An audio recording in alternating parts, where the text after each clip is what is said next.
Husband took nuclear revenge after discovering his cheating wife had a secret child. Temporary duty assignments TDY can sometimes be fun and exciting, but this one was not. It was 30 days of almost round-the-clock hard work. Every year, the U.S. Army participates in a rapid deployment exercise. Several units from across the Army are selected to participate and are airlifted, along with all their equipment, to Germany, where they engage in a month-long exercise with their NATO counterparts. My name is Fred Sadler. At the time, I was a relatively new captain in the U.S. Army, working in the Operations Division stationed at Fort Hood, Texas. This deployment came at the worst possible time for me to be anywhere other than home with my wife, who was pregnant and due to deliver sometime during the deployment. Lydia and I had been married for almost 6 years when the deployment began. My commanding officer said, "I give you a personal guarantee that I will do everything in my power to get you home before the baby is born." And he did. At the end of the exercise, I packed my things and was about to get on a plane. I called Lydia, who told me she thought she was going to be hospitalized in the next couple of days. "Then the timing must be perfect because I'm on my way home," I told her. It was dusk. I was driving to the airport when a deer ran out into the road. My driver swerved to avoid it, and the next thing I knew, I woke up in a military hospital in Frankfurt. My right arm, right leg, and 3 ribs on my side were broken, and my right lung had collapsed. "How long have I been here?" I asked my nurse. 5 days. "Is my wife here?" "No, sir," I called Lydia. "Are you okay?" were her first words. "Don't mind me." "How are you and the baby?" She began to cry. "We lost the baby, Fred. I'm so sorry." "Are you okay?" I asked. "Physically, I'm fine, but emotionally, I'm a mess." 2 weeks later, I was flown home on a medevac airplane. Lydia met me and traveled with me to the Fort Hood Hospital. She was still an emotional wreck, but our time together seemed to help us both. I was in the hospital for another 2 weeks before I was discharged on limited duty. 2 years after we lost our child, we were transferred to Heidelberg, Germany. We spent 3 years there traveling all over Europe. There, I was promoted to major. After 3 years, we were transferred to Fort Lewis, Washington. Being a major, we were given field-grade officers' quarters. They were much nicer than company grade and had garages, not just carports. When we moved into the cabin at Lewis, all the things we took with us to Germany were sent back. We unpacked those boxes as well as the boxes we had stored and did not take with us. Using a box cutter, I opened one of the many boxes and began to take things out of it. It was the box we had stored things in while we were in Germany. About halfway down was a small wooden box that I didn't remember seeing before. I placed it on top of the stack of boxes and opened it. My life changed forever. There was a small stack of envelopes with a pink ribbon around them. I pulled the ribbon away and picked up the top envelope. It was unsealed and I opened it. Inside was an official document labeled birth certificate. As I looked at the document, my mind began to fog up. It stated that a baby girl, weighing 7 lbs 6 ounces and 19 inches long, was born alive. It included the date. It was the same date Lydia had told me our baby was not alive when born. The baby was named Hope. It went on to say that the mother's name was Lydia Jane Sadler, née Johnston. Where the father's name was listed, there was a note that said, "Unknown." I picked up the next envelope. It, too, was unsealed. I pulled out a multi-page document. It was an adoption certificate. I read it several times. The gist of it was that a child named Hope, born to Lydia Sadler, had been given up for adoption, and all parental rights had been stripped. It went on to say that since the identity of the biological father was unknown, his permission was not required. How many men had she slept with in that time? Did she know? She had to know that even in marriage, we need personal space and thoughts. I drove up to the golf course, parked the car, and headed to the 19th hole, where there was a bar, diner, and restaurant. I ordered 2 eggs over medium heat and corned beef hash. This used to be my favorite breakfast until Lydia changed my eating habits. I managed to eat most of it and sat on the deck while the golfers finished the 18th hole and went inside. When I got home, it was the middle of the day. She had made a lot of progress in taking down boxes and organizing the house. I went to my unit and into the office. There was no one there except the officer on duty. I sat down at my desk and tried to work, but my heart was not in it. When I got home, it was past midnight. She was lying in bed reading. I undressed and took a shower. "I'll sleep downstairs," I announced as I walked out and closed the door. I had just turned on the TV and was getting comfortable on the couch when she walked in, grabbed the remote, turned off the TV, and stared at me. "Cut the crap. Tell me what's wrong and I'll either help you or leave. Which is it? I haven't done anything wrong. So I won't tolerate you yelling at me when I'm trying to help or having to get out of your way when you try to run me down." I walked over to her, took the remote from her hands, and turned the TV back on. "Have a safe trip," I said. She left less than an hour later. On Monday morning, I talked to my commander and told him my story. I even showed him the documents. He was as dumbfounded as I was. "What do you plan to do?" he asked me. "I'm not sure." "Did she say where she was going when she left?" "No, sir, but she didn't take all her things, especially the box." There was a pause before I spoke again. I was thinking of trying to find my daughter, if she is my daughter, and proceed from there. It would be virtually impossible. In adoption cases, confidentiality is very important to both parties, he said. "I understand, but I have to do something. I have to start somewhere, and I don't trust her to tell me the truth anymore." Then I literally jumped up. "Oh my God, I have an idea. Can I have the day off?" "Sure." I saluted and ran out of his office and building, into the parking lot where I jumped in my car and drove home. I opened the box, pulled out the wooden box, and dumped the contents on the floor. There was a pacifier in there. A pacifier. Hope must have used it before she was taken. I put the box back together, put the pacifier in a clear plastic bag, and sealed it. I got on the internet, trying to find a DNA lab in the area. There was one in downtown Seattle. I went into the bathroom, but all of Lydia's things were gone. I rummaged through the cabinet under the sink, found her old hairbrush, put it in another plastic bag along with the bag that held the pacifier, and hauled back to Seattle. "We'll call you in about 3 weeks, she said. I didn't hear from Lydia for another whole day. "Hi," I said. "Are you feeling better?" "Better than what?"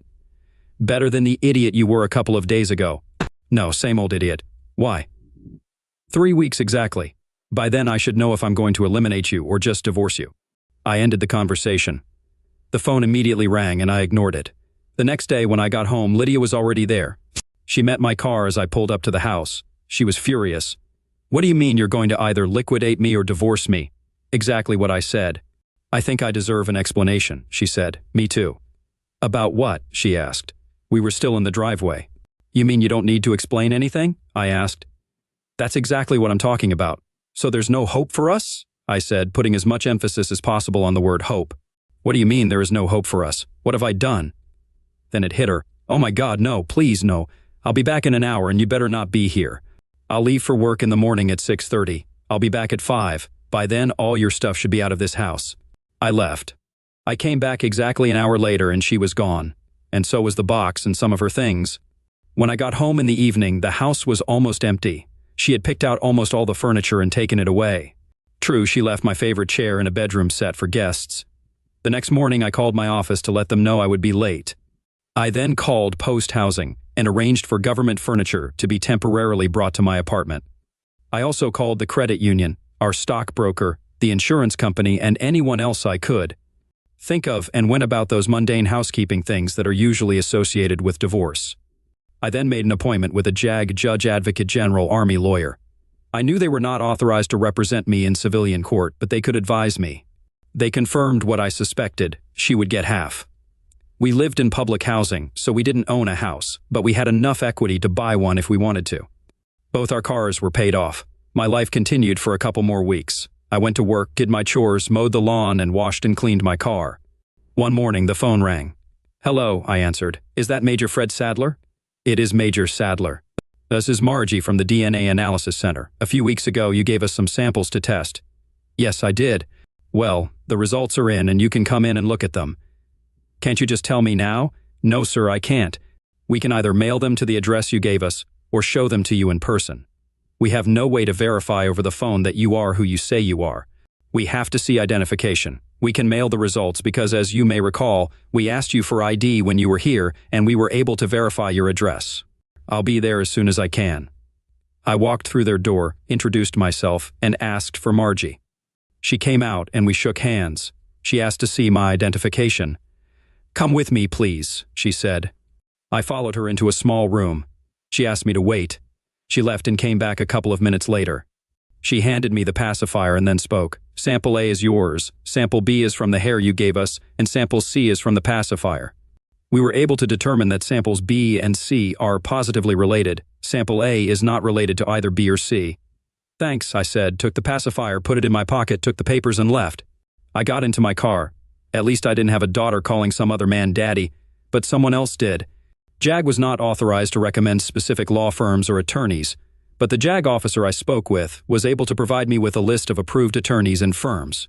The next day I started calling them. I made 6 appointments. At the 3rd appointment I found my man. He was a retired JAG officer and hated cheating spouses, both wife and husband. I spent over an hour telling him my story. When I got home, it was late. There was a letter in the mailbox. It was from Lydia. Fred, 3 weeks are up. Lydia. Short and to the point. The return address was her parents' address in Mechanicsburg, Pennsylvania. I called her. "Hi, Fred," she said. "I won't talk about it over the phone, and I'm certainly not flying to Pennsylvania, so I guess you'll have to come here. If you mean Seattle, I'm already here. I sent a letter last week when I was there. I'll be at the house at 6:30. Come over then," I told her. She hung up. I didn't make any special arrangements. No drinks, no cheese, no crackers, nothing. This was supposed to be a business meeting. I put the DNA documents and my copies of the birth certificate and adoption papers on the government-issued coffee table. She pulled up to the driveway at 6:20 but waited until exactly 6:30 to ring the bell. I was in no hurry to answer it. Opening the door, I invited her in and indicated where she should sit. I sat on the couch. She sat in the uncomfortable straight-back chair across from me. I reached into my pocket and pulled out a pacifier and held it out to her. She grabbed it and held it to her bosom.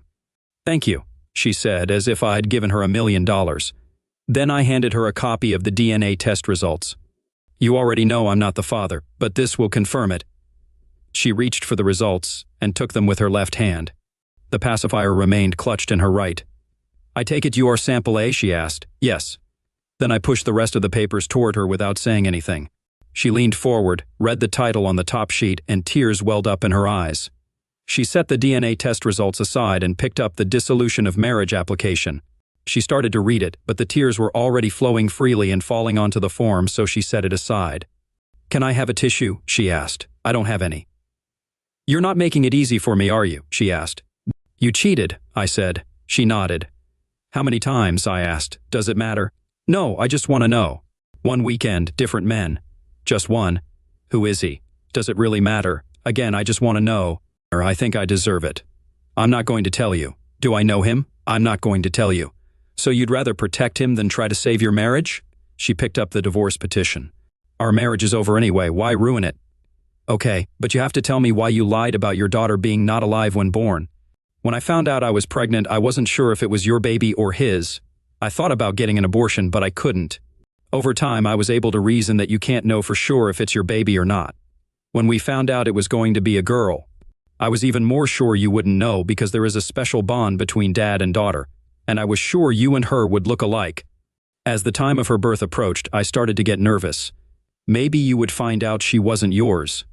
Then you went away on a business trip, and my nerves calmed down a bit. I was glad you wouldn't be around when she was born. Then you told me you were flying home, and I started to get nervous again. My emotions had been on a roller coaster. Maybe you'll know, maybe you won't. Maybe you'll be there when she's born, maybe you won't. I was nervous. Then she was there, alive and perfect. She was placed on my chest, and I looked at her and fell in love. She was beautiful. She had blonde hair and blue eyes. She paused. "Just like her father's. You have brown hair and brown eyes. No one in our families has blonde hair and blue eyes. I knew she wasn't yours. She was my daughter, and you were my husband. I loved you both, but I knew I had to choose between you. I chose you. The hospital staff helped me when I told them I wanted to give her up for adoption. Within 24 hours, I had the papers in my hands. They asked who the baby's father was, and I said I didn't know. They said it would be easier that way because if I knew who the father was, they would have to get his permission. I just held her in my arms. She was sucking on a pacifier when they brought me the papers to sign.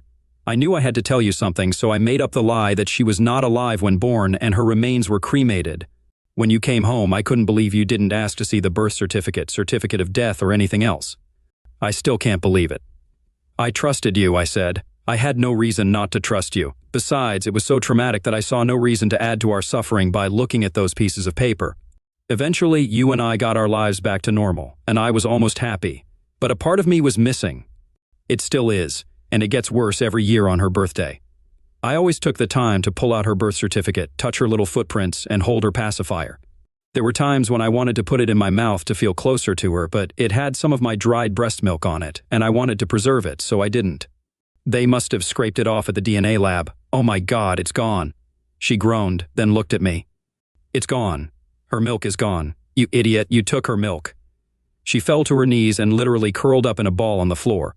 I picked her up and put her on the couch. I couldn't let her leave in that condition, so I covered her with a blanket and went to my bedroom, but not to bed. She remained there for several hours. At midnight, I heard the toilet flush. I went downstairs. She was sitting on the couch. "Would you like some coffee?" I asked. "Yes, please." She sat down at the counter while I brewed her a cup. She took a sip. "I guess I got a little cold feet, huh?" "Sort of." We sat in silence and drank coffee. "More?" I asked. "Yes, please," she replied. "Where are you staying?" I asked, brewing 2 more cups. "At the motel." "You were there for more than 3 weeks?" "No, I was with my parents most of the time." "Do they know the truth?" "No, I lied to them too. I told them that you and I were going through a difficult time and I needed to get away from you for a while. They paid for me to visit them. They think I came back to help sort out our difficulties." She looked around, walked over to the coffee table, pulled a pen out of her purse, sat down, signed the divorce papers without reading them, and left. When I woke up, it was the middle of Sunday morning. I spent the rest of the day thinking. I took the divorce papers to my attorney on Monday, and he filed them. I've been thinking a lot about who Lydia cheated with. She never told me who he was or how the affair started. It wasn't just that she cheated and got pregnant that made me angry, it was that she defended the idiot and wouldn't tell me who he was. The only thing she told me was that it only lasted 1 weekend. Fortunately, I was so busy at work that I didn't have time to think about anything else. 2 weeks later, I was back at Fort Hood, where Lydia and I were living when her daughter was born. Usually, military seminars are pretty intense, but this one was relaxed. We were divided into groups of 3 to work on a project. It turned out that there were 6 groups of 3, and there were 2 left, a major from Alaska and myself. We developed a close friendship almost immediately. It seemed like we'd known each other all our lives. His name was Keith Franklin, and as I said, he was stationed in Alaska at Fort Wainwright, the coldest base in the U.S. Army. But he loved it there. He was a computer genius, and we were so far ahead of everyone else that we had to slow down and wait for them to catch up. On Friday of the first week, we had lunch at the officers' club. He told me about his personal life. He cheated on his wife, and she divorced him. She is now living with some civilian, and his 2 children call the other man Daddy. Toward the end of lunch, I laid out my story too. When I finished, he had a strange look in his eyes. "And you don't know who the man she had an affair with is?" "No, she didn't tell me." "And that was here in Hood?" "Yes, 5 years ago. It's almost 6. Blonde hair and blue eyes, that's what she said. Come with me." We went to the Manpower Center. Everyone assigned to Fort Hood had to go through it. We walked right into the HR director's office. She saw us, stood up, and went around her desk to give Keith a hug. She looked to be about 60 years old and had a sparkle in her eyes. I liked her, and I hadn't even talked to her yet. "Aunt Lucy, this is Fred Sadler." "Hi, Fred," she said, shaking my hand. "Hello, Mrs. Healy." The nameplate on her desk read Mrs. Healy. I began, "Call me Aunt Lucy, everyone does." "Aunt Lucy," began Keith, "do you remember the fair-haired, blue-eyed officer who may have been here about 6 years ago?" She thought for a few seconds. "No, but I don't always see everyone who passes through here. They all have to, but that doesn't mean I see them." She thought some more. "Fred Sadler, you were here around that time, weren't you?" "I remember that name." "Yes, my wife and I were here," I said. I looked at Keith, as if asking how she remembered that. Keith looked at me. "Aunt Lucy has Sam, and she can remember just about anything she's read, seen, or been involved with. That includes people. She can remember everyone she's ever met." "Sam?" I asked. "Yes, superior autobiographical memory. It's a state of being, or a curse," Aunt Lucy interrupted. "Or a curse," Keith continued. "Very few people have it. Aunt Lucy is Fort Hood's institutional memory, especially when it comes to personnel matters. Isn't that right, Aunt Lucy?" "Unfortunately." I looked at her, then at Keith, then back at her. "You remember everything?" "Everything that happens to me personally." "Jesus," I said. "How do you have room for all this?" "We don't know, it's just always there." "Does it have any downsides?" I asked. "Oh God, yes. I remember the good as well as the bad. It can cause depression if you allow yourself to do that." "I can only imagine," I told her. "Aunt Lucy," Keith interrupted again. "Fred," he pointed at me. "He's looking for someone who was here at the same time. The only thing he knows about him is that he was blonde with blue eyes."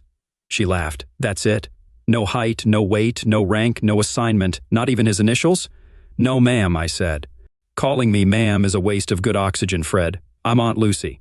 Give me time to think and maybe ask around." "Does it matter?" Keith looked at me and I answered, "Yes, Aunt Lucy, it's important." "Oh, he was about the same age as me when I was here, if that helps, and he was in the Army." "Officer or private?" "I suppose he was an officer." "So you don't even know if he was in the service?" No, I don't. Or a civil servant. No, I'm sorry, I know it's not much to go on, she laughed. Yeah, there's just nothing to target there. Can't be more than 2,000 blonde-haired, blue-eyed men I've encountered in the last few years, but I'll see if I can narrow down the time frame. She took both of our phone numbers. 2 days later, she called Keith. I've been thinking about the man you asked about. I don't remember any blonde-haired, blue-eyed soldiers, either officers or privates, who were about the right age, but I know 2 civilians who work for the Office of Post Engineers. One has worked there for about 30 years, so he's probably too old. The other has been working there for about 10 years. He's in charge of new construction now, but he used to be the head of the plumbing department. His name is Kurt Weber. There are about 15 other blue-eyed blondes on post, but the ages don't fit, and I didn't bother trying to remember civilians living off base because I assumed that when Major Sadler was here, he didn't have time to make many civilian friends. Keith told me, and I immediately started planning how to meet Weber, find out if he was the right man, and maybe get a little revenge. The men who prey on the wives of our military personnel are the second lowest form of life on the planet.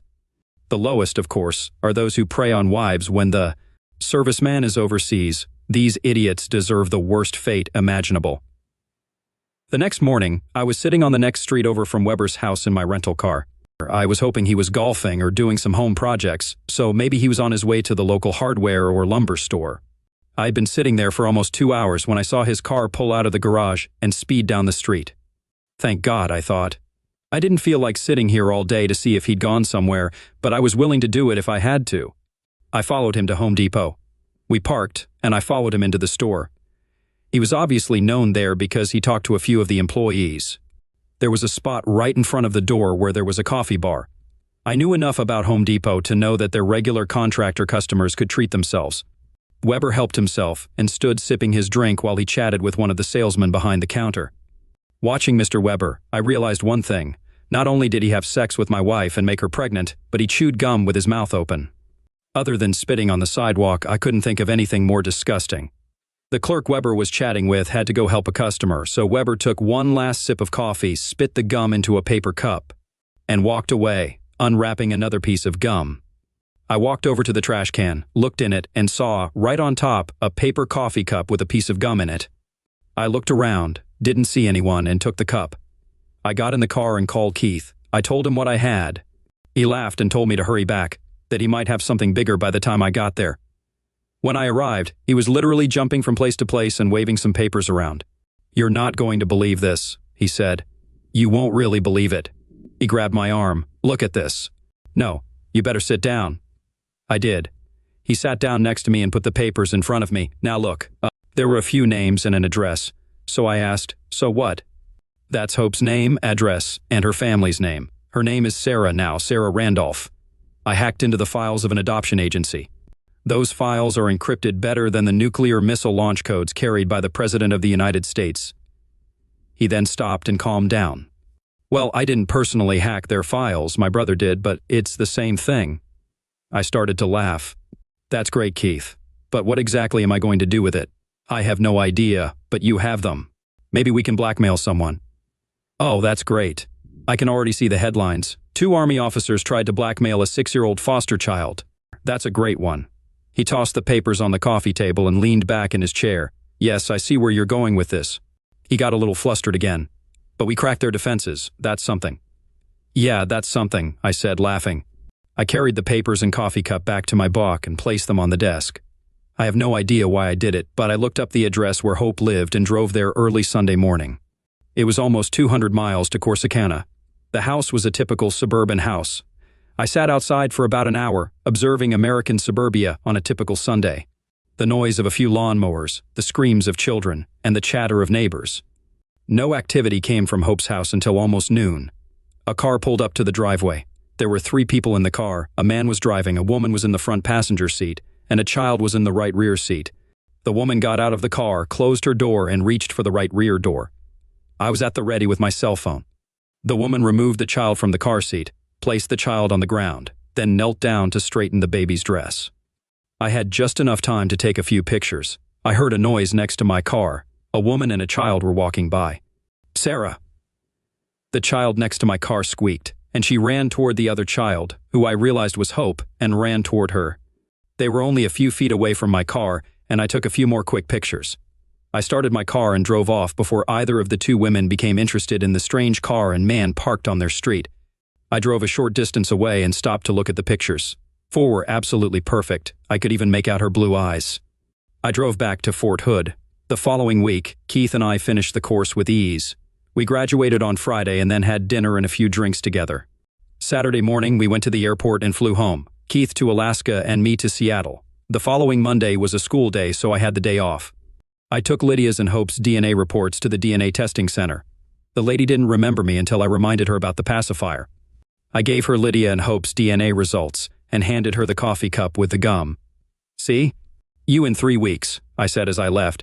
In fact, it only took 2 this time. She gave me the results over the phone.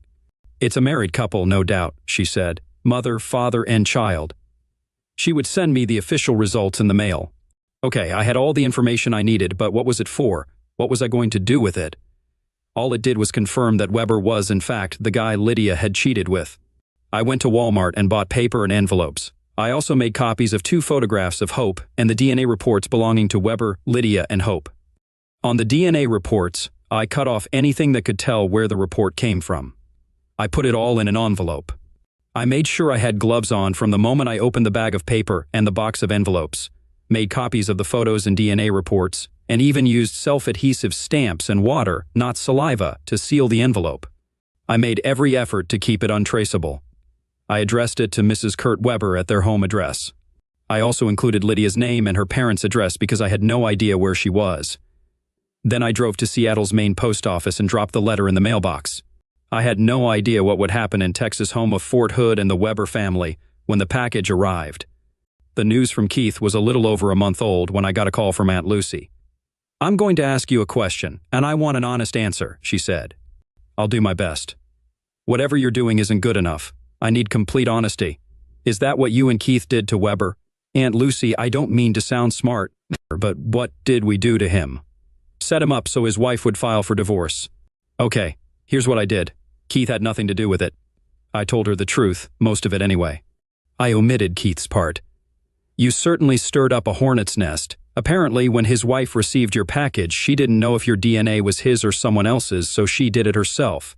She took some of his DNA and sent it off for processing. She also sent the profiles of that woman and the baby. They matched, and that's where it all went downhill. Who was the woman he was flirting with? She was my wife, Aunt Lucy. Oh Jesus, I thought it might be something like that. Well, he was brought into the office yesterday and he's not thrilled. He was ranting and raving all over the base. Good hearing from you that his marriage is over is the best news I've heard in a while. I just feel sorry for his family. It was over for me. Lydia and I were divorced and Weber was on the road to divorce.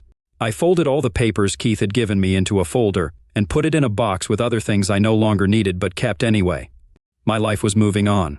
Over the next few months, I went on a couple of dates, but nothing much happened. 2 years later, I returned to Fort Hood. I was surprised because I expected to be sent overseas like 90% of my classmates. Once in Hood, I found myself in Aunt Lucy's office. "How did you get back here?" she asked. "I have no idea." "Yes," came a voice from the past. It was newly promoted Lieutenant Colonel LTC Keith Franklin. He walked into the office, closed the door, and we shook hands.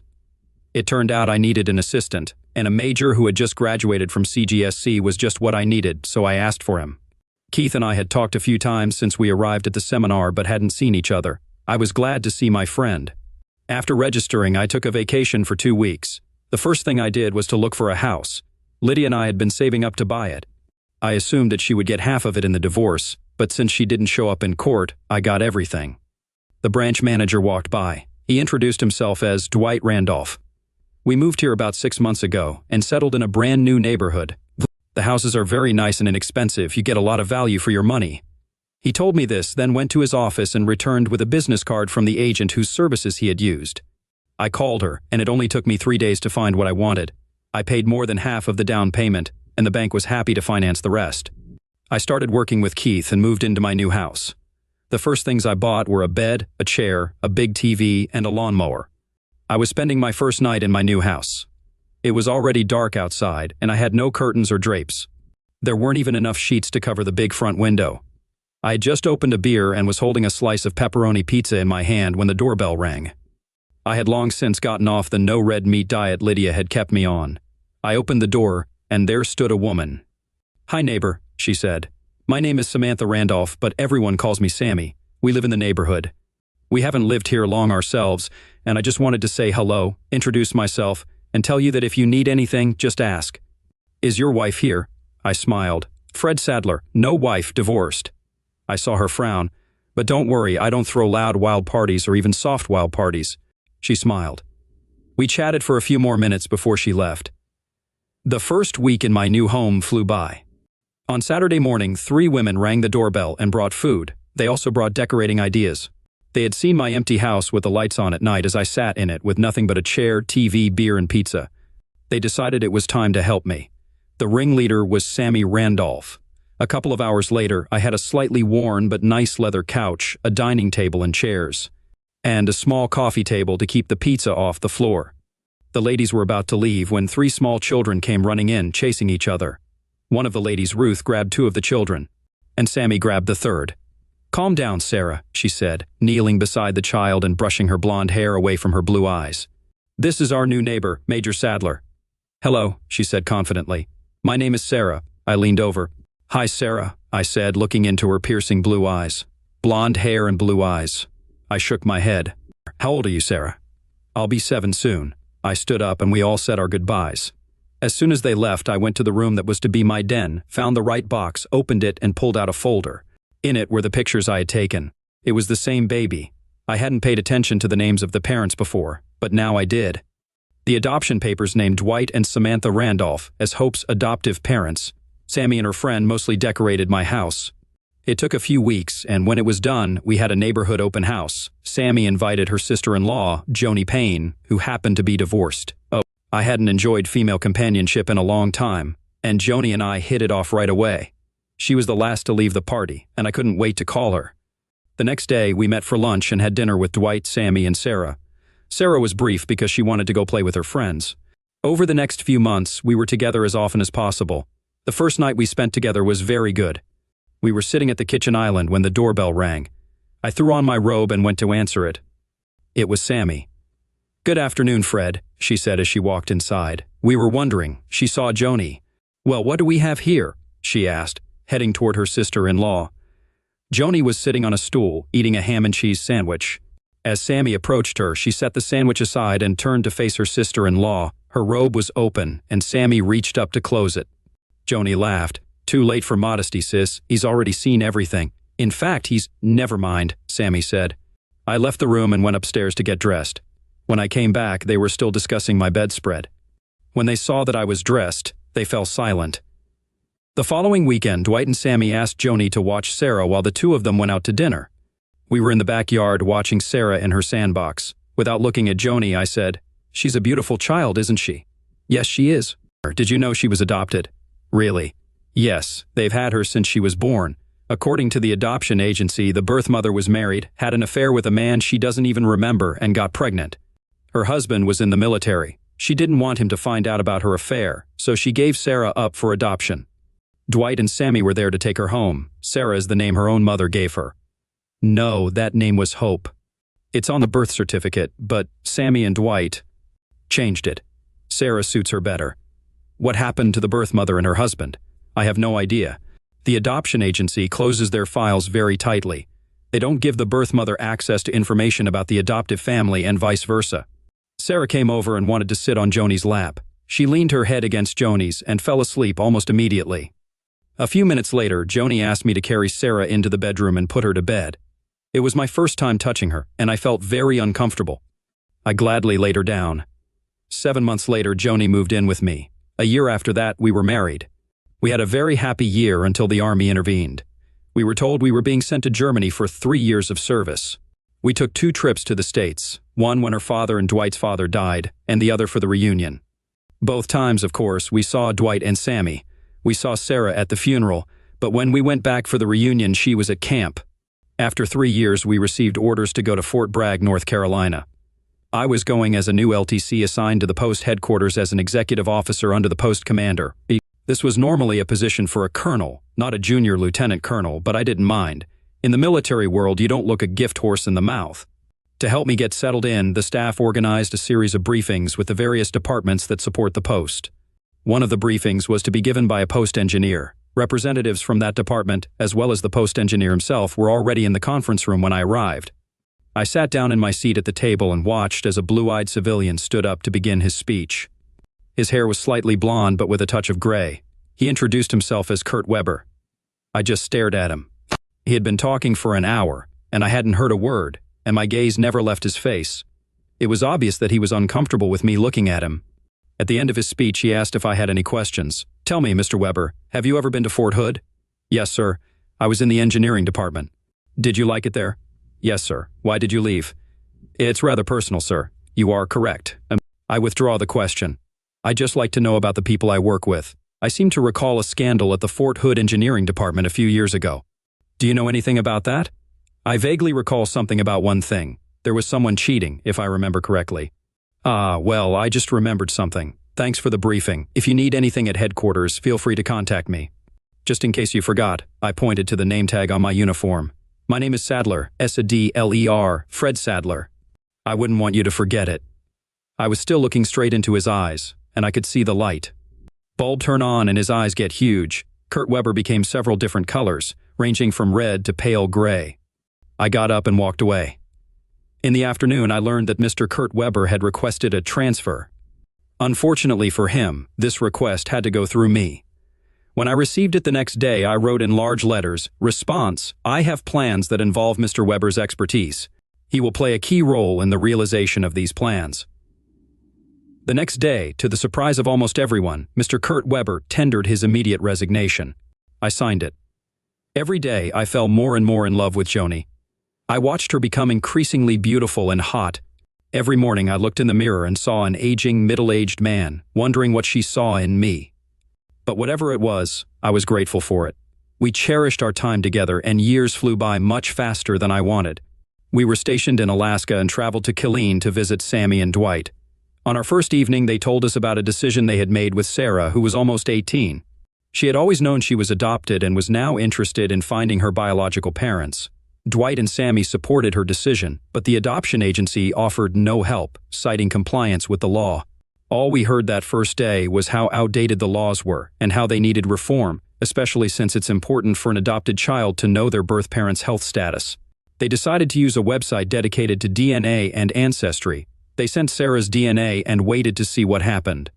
Sarah hoped her biological mother could attend her high school graduation, but since it was only a couple of weeks away, they doubted it would happen. That night, Joni and I were already in bed when she asked, "What are you going to do?" "About what?" "About Sarah." "What about her?" "Come on, Fred, married couples don't have secrets, or shouldn't have any. I found your little file 6 months after we were married. She can avoid DNA testing if you tell them everything you know." "Oh crap," I said. "Yeah, oh crap. Why have you been silent all these years?" "I'm not sure. I guess I knew how sensitive you'd be about it, and Dwight and Sammy didn't need to know, so I kept quiet. But now it's become important, and you have to address it. Any suggestions on how I can do this?" "Just tell the story, I suppose. How do you think they'll take it?" "Dwight is my brother and just like me, so he'll take it normally. Sammy is the dark horse." "Okay, tomorrow we'll get Sarah out of the house and tell them." She leaned over and kissed me gently. "Do I ever bore you?" she asked. "What a silly question," I said. "Of course you don't. Why did you even ask?" "Because you haven't touched me all day." I grinned and reached for the buttons on her pajamas. "I can fix that right now." The next morning was Sunday. Sarah was picked up by her best friend, and they went to the mall. I gathered the four of us around the table, took a deep breath, and began. I started by telling them that Joni and I had packed our things before we went downstairs so we were ready if they wanted to kick us out. They looked at us, and Joni shrugged. "Sarah doesn't need to give DNA to find her biological parents." "I know who they are," I said. The looks they gave me made it clear I needed to explain, so I told them the whole story. When I finished, I took a deep breath and looked around the table. Dwight just stared at me while Sammy had tears in her eyes. After a few seconds, she stood up, walked over to me, took my hands, pulled me into a hug and said, "Oh, poor guy, living with that all these years and not being able to talk about it. No one deserves that." She hugged me again. "What do you think, Dwight?" she asked her husband. "I'm trying to calculate the probability of how we all ended up together. I don't think there's a big enough number." "So what do we do now?" asked Sammy, returning to her chair. I think Fred should contact his ex-wife and invite her to the graduation, since Sarah wants her there, Joni said. Yeah, why me? I protested. Because you started it, Dwight grinned. But who's going to contact Weber? Not me, I said, and told him about the last time I saw him. You never told me that, Joni said. I didn't realize you knew the whole story, did I? She leaned over and kissed me. I love this woman, I thought. Later that day, when Sarah returned, Dwight and Sammy told her about it. She was both nervous and excited and wanted us to continue. The only way I knew to contact Lydia was through her parents, if they were still alive, if they still lived in Mechanicsburg, and if they still had a landline. I waited until Monday morning and talked to a private investigator. I asked him to help me find Lydia's parents and Kurt Weber. It took him 2 hours to get the parents' phone number. It took longer to find Weber. I called Lydia's parents, reminded them who I was, and told them I needed to talk to Lydia. I gave them my phone number to give to her. Not an hour later, my phone rang. Hello, this is Lydia Bowman. I was given this number. Hi, Lydia. Fred? Yeah. How's it going? She asked, trying to think of something clever to say, but I couldn't. Actually, I'm doing great. How are you? Very well, Lydia. I need to talk to you about something very important. Okay, go ahead. Not over the phone. Tell me where we can meet and we'll talk in person. Explain it to me. We haven't spoken in years, and suddenly, out of the blue, you have something so important that it needs to be discussed in person? That's it? I'm sorry, Fred, I'm not buying it. Okay, but remember I gave you a chance. A chance at what? Come on, Fred, what's the matter? Only in person, Lydia. Call me if you change your mind. Wait, okay, damn it, we live in Vegas. That's better. I'm flying out there tomorrow, and I'll call you when I land. You decide where you want to meet. The next day, we met in the lobby of the Bellagio Hotel. I guess she needed a lot of witnesses. Hi, Lydia. Hello, Fred. This is my husband, Roland Bowman. Hi, Roland.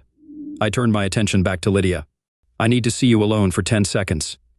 Anything you have to say, you can say in front of Roland. Whatever you say, but this is about the hope you had. She turned pale. Can we still talk? Yes, he knows about her. Okay, let's sit down. We found as quiet a corner as we could, given where we were. I recommended something to drink. Wine will do. We agreed to a red, and I ordered it. We let the waiter pour our glasses. I paid for the wine, and we all took a sip. Her name is Sarah. She is graduating in 2 weeks and wants you to be there. Roland and I watched her faint with a glass of wine in her hand, not spilling a drop. Roland took the glass, set it down, and patted her cheeks until she came to. What did you say? I repeated it, then pulled out Sarah's picture and showed it to Lydia. She started crying, gently touching the picture. She's beautiful. Where did you get this?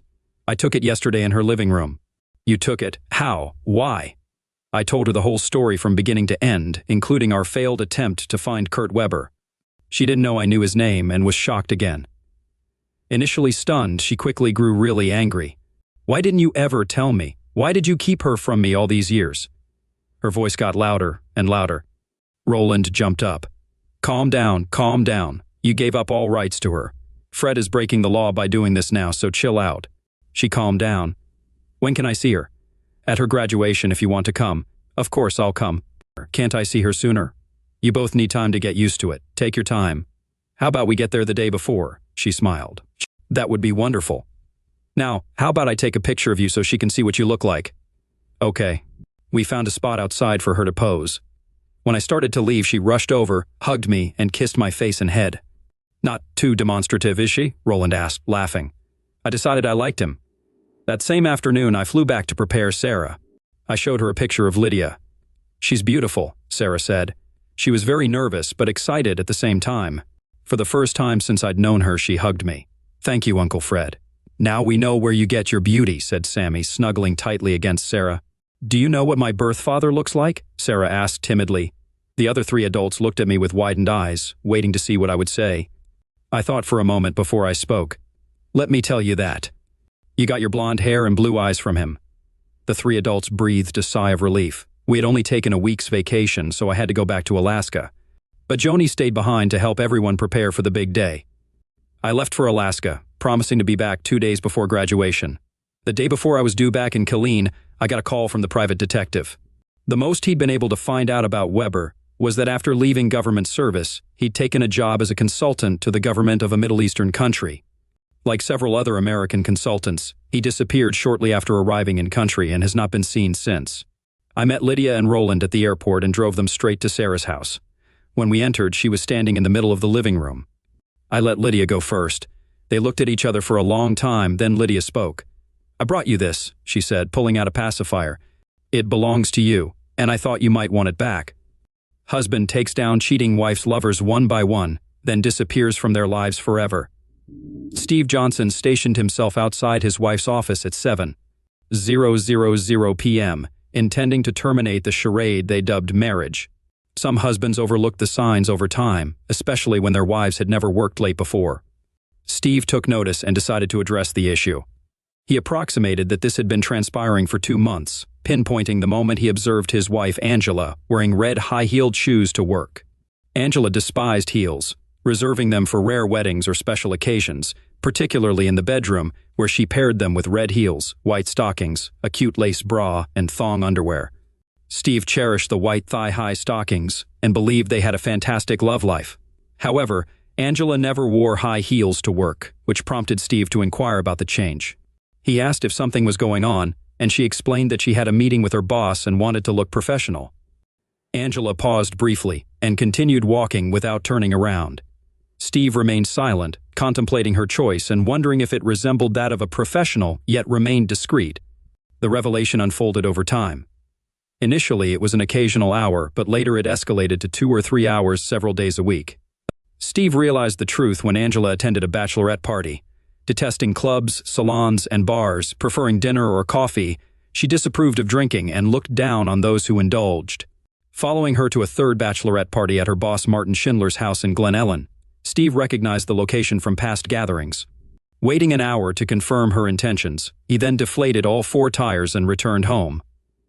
Angela omitted the tire incident but recounted it to their daughter Jenny, expressing relief that someone merely released the air. Jenny questioned its veracity and Angela affirmed, grateful they weren't cut. Using an air pump, Steve insisted she keep it in the trunk. Angela admitted to a night at a dance club with friends and suggested avoiding it in the future. Steve consulted a lawyer, initiating the divorce process, leading him to sit in his car near her office, awaiting her impending service. Despite lamenting 21 years of marriage, they produced their 17-year-old daughter, Jenny, Steve's pride and joy. They initially met when Angela, a receptionist aspiring to become a paralegal, assisted Steve with a contract dispute. Dating blissfully for 2 years, they married, and Steve believed in the happiness of their marriage until Angela started working for Martin Schindler. Despite Steve's truck-driving job with long hours, they maximized family time, embarking on weekend trips according to Jenny's schedule, filled with sports or other engaging activities. They explored Galena, Illinois for wineries, and Lake Geneva, Wisconsin for shopping and relaxation. Angela's betrayal, unnoticed until the revelation of her choice in footwear, severed their connection as Angela distanced herself. Steve, previously unaware of her infidelity, observed a decline in her demeanor. He recalled the night he trailed her and initiated a conversation. "Why not have dinner and catch a movie today? I have a rare day off on Friday and I'd like to spend time with you," he proposed. She replied, "You know the deal. Fridays are for my girls. They depend on me as their designated driver. Let them manage for one night. With your extended work hours and those nights with the girls, I barely see you. If you had a genuine job that didn't require driving at all hours, we could spend more time together. But you don't. I've endured it for 2 decades. Deal with it. See you later." Without saying goodbye, she left, leaving him speechless. Following her into the garage, he witnessed her departure, grabbed the keys, and hastily followed. Their area had a single exit, involving a maze of streets to reach the exit of their house. Catching up with her on Main Street, he trailed her to Martin's house. He avoided her for the rest of the weekend, deciding to consult a lawyer on Monday. He wasn't seeking a scorched-earth approach. He simply wanted a peaceful end to their marriage, feeling through her words and actions that she no longer desired him. He questioned, holding on to the slippery rope. He believed she could have her boss without a fight on his part. He shared this sentiment with his daughter that Monday, disclosing that she was involved with her boss and expressing his belief that she was cheating on him. His daughter, referring to him as Pumpkin, acknowledged the information, stating that she may not have noticed a difference in the last couple of months, but he did. "No way, Daddy, I don't believe it.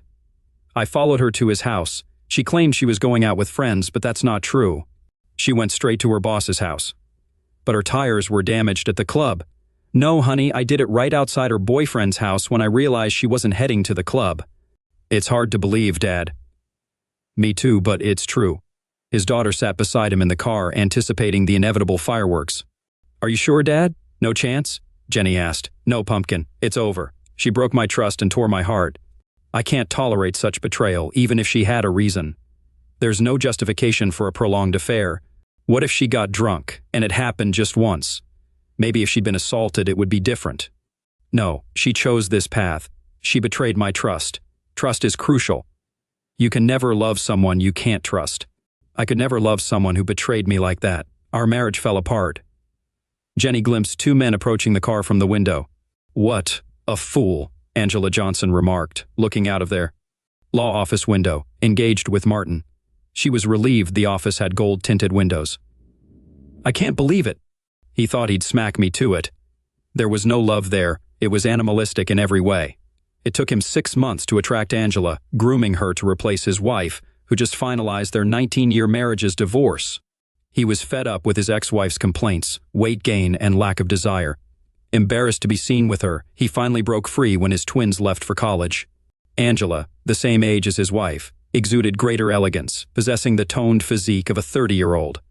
She radiated astonishing beauty. Martin had already upgraded her wardrobe, envisioning her as an exemplary boss's wife. A knock on the window startled Steve. Are you Stephen Johnson? Rolling down the window, he confirmed. Yes. You've been served. Please read the documents carefully. There is a restraining order requiring you to stay 100 meters away from Angela Johnson, Jennifer Johnson, and your family residence. What? An injunction from Jenny. Jenny grabbed the envelope, reading the divorce headline. She discovered a restraining order and handed it to him. What the hell? He shouted. Oh God, no, Jenny moaned. Daddy, I swear I didn't know. What are you talking about? She handed him the remaining papers. The document outlined several allegations: spousal violence, child misuse, aggravation of a minor. Jenny, why? Dad, I swear I had nothing to do with this. This is a lie or a mistake. Wait, how did she know I'd be here right now? That's because I told her. His daughter's admission shattered his heart. When you told me she was cheating on you, I confronted her. She told me she only did it because she had an investigator's report stating you cheated on her. You can't be serious. Can you? Have you seen the report? No. You believed her and not me. Did you let her set me up? Baby, why? I love you so much. Why did you do this to me? I asked you not to say anything. I swear, Dad, I didn't know about the restraining order. This misuse is nonsense. I swear I didn't say anything like that to anyone. He cried quietly, not paying attention to her pleas. A moment later, he said, You have to leave now, Jenny. I can't, and don't want to, be within 100 yards of you anymore, he said quietly. Dad, no, she screamed. Go, or I might get arrested on top of all this. The sheriff is still here watching me. Reading further, he said, Oh my God, they also froze all my accounts. Crap, what should I do now? Congratulations to you both. You destroyed me. I can't even afford to fight her damn powerful law firm with all these bogus claims. I will forever fight in court. Oh God, no. I'll fix everything, Daddy, she said, getting out of the car and heading toward the office building. Martin and Angela concluded their activities and sighed contentedly. It was great, darling, she said. I just wish I had binoculars so I could see his face. As Martin fastened his belt and Angela smoothed out her dress, Jenny stormed into the office screaming, You're a witch! Child misuse, aggravation. What is wrong with you? Jenny screamed. I should have had the advantage, Angela said. I should have struck first. Now he cannot enter the house or access our money for some time. Now I have the upper hand over him. He didn't insult me. I don't know this for sure. You guys are really close, Angela said with a grin. Jenny approached her and asked, He didn't cheat, did he? Of course not. Who needs it? She said with a laugh. You're a monster, Jenny said, and punched her mother in the face with all her might. Angela collapsed to the ground in shock and pain. Martin laughed and said, Nice shot, girl. Jenny froze, then looked around. She saw bookcases, shelves, and a dirty desk. She grimaced in disgust, looked at Martin, and swept everything off the table. Then Jenny looked at him and calmly said, You'd better never cross paths with me again, idiot. I can and will hurt you. And she left. Jenny, wait. Damn it, Angela screamed. Martin said, That little brat will pay for this. On her way out, she passed a man with an envelope in his hand who asked her, Are you Angela Johnson? There, she said, and rushed away. Both Angela and Martin laughed at the fact that she was served with Steve's divorce petition. Jenny desperately tried to talk to her father out of fear. He knew he couldn't talk to her, so he didn't answer and cried every time he saw her call. He was afraid that Angela would find out and send the police after him for violating the restraining order. Angela had already alienated him from all their friends, and only his parents and brother believed in his innocence. His sister-in-law kept him away from his niece and nephew, just in case it was true. This almost shattered her brother's marriage with George before Jenny compelled her to reveal the truth. He couldn't fathom what he'd done to merit such animosity from Angela and the betrayal of his daughter. Even without knowledge of the misuse charge, she informed her mother that he was aware of her affair and the impending service. She falsely claimed she intended to stand by him during Angela's service but stayed silent, knowing he would be served. Jenny sought assistance for her dad. Discovering her mother's divorce paper showed the lawyer worked in her mother's office, making it impossible to approach him. She reached out to Grandpa George, hoping for help. "What do you need, young lady?" inquired her grandfather. "We have to help Dad. I don't know who to turn to. I can't believe what you did to your father, Jenny." "What were you thinking, helping your mother?" "Grandfather, it's all a lie. I didn't do anything. It's all my mom and her lawyer guy." "Watch your tongue, girl." "I'm sorry, Grandpa. I swear I didn't blame him for any of this. I had no idea confronting her would lead to that explosion. Fine, I'll see what I can do." "Grandfather, is he there? Can I talk to him?" "He can't have any contact until this order is lifted.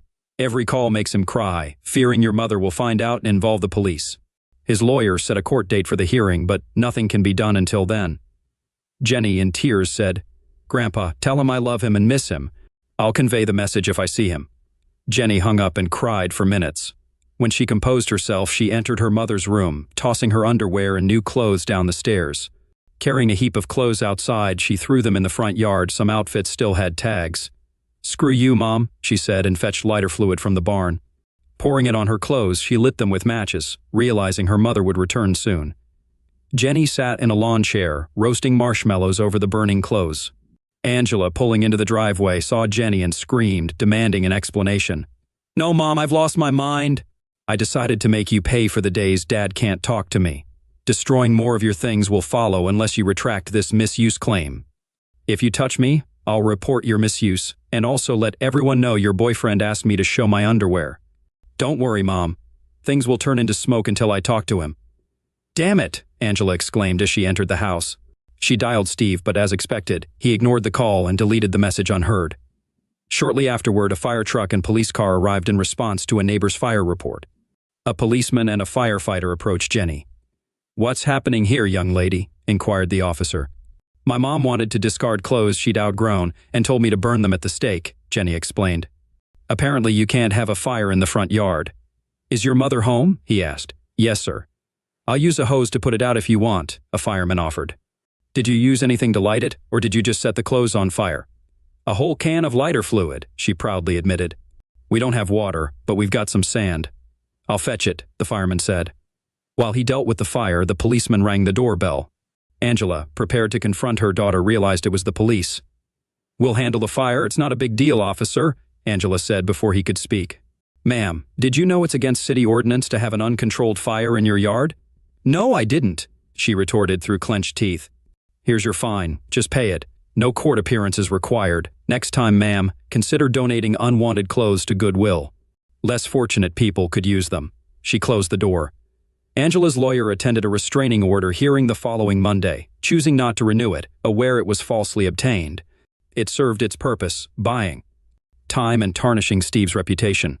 Steve's lawyer sought charges against Angela for perjury. The judge, lacking conclusive evidence of false pretenses, dismissed the perjury claim.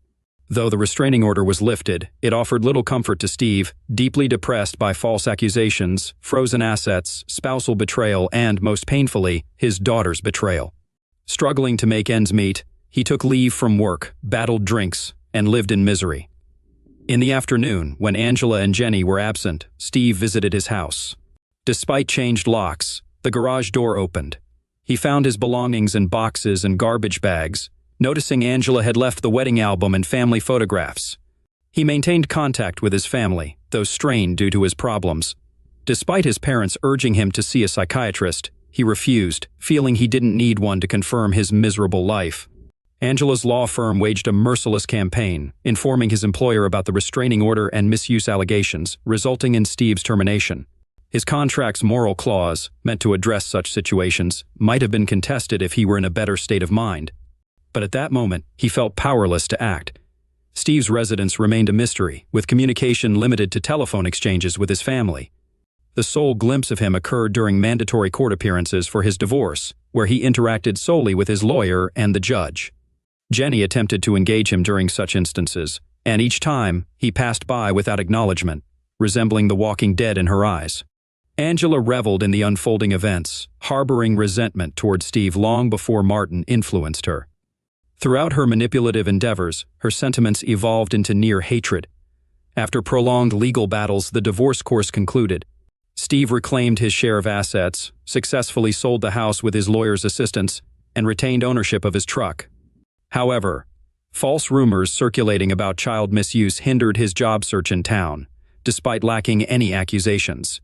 Opting for a fresh start, Steve moved to Chicago, securing employment as a truck driver. Loading his belongings into the pickup, he bid farewell to his parents.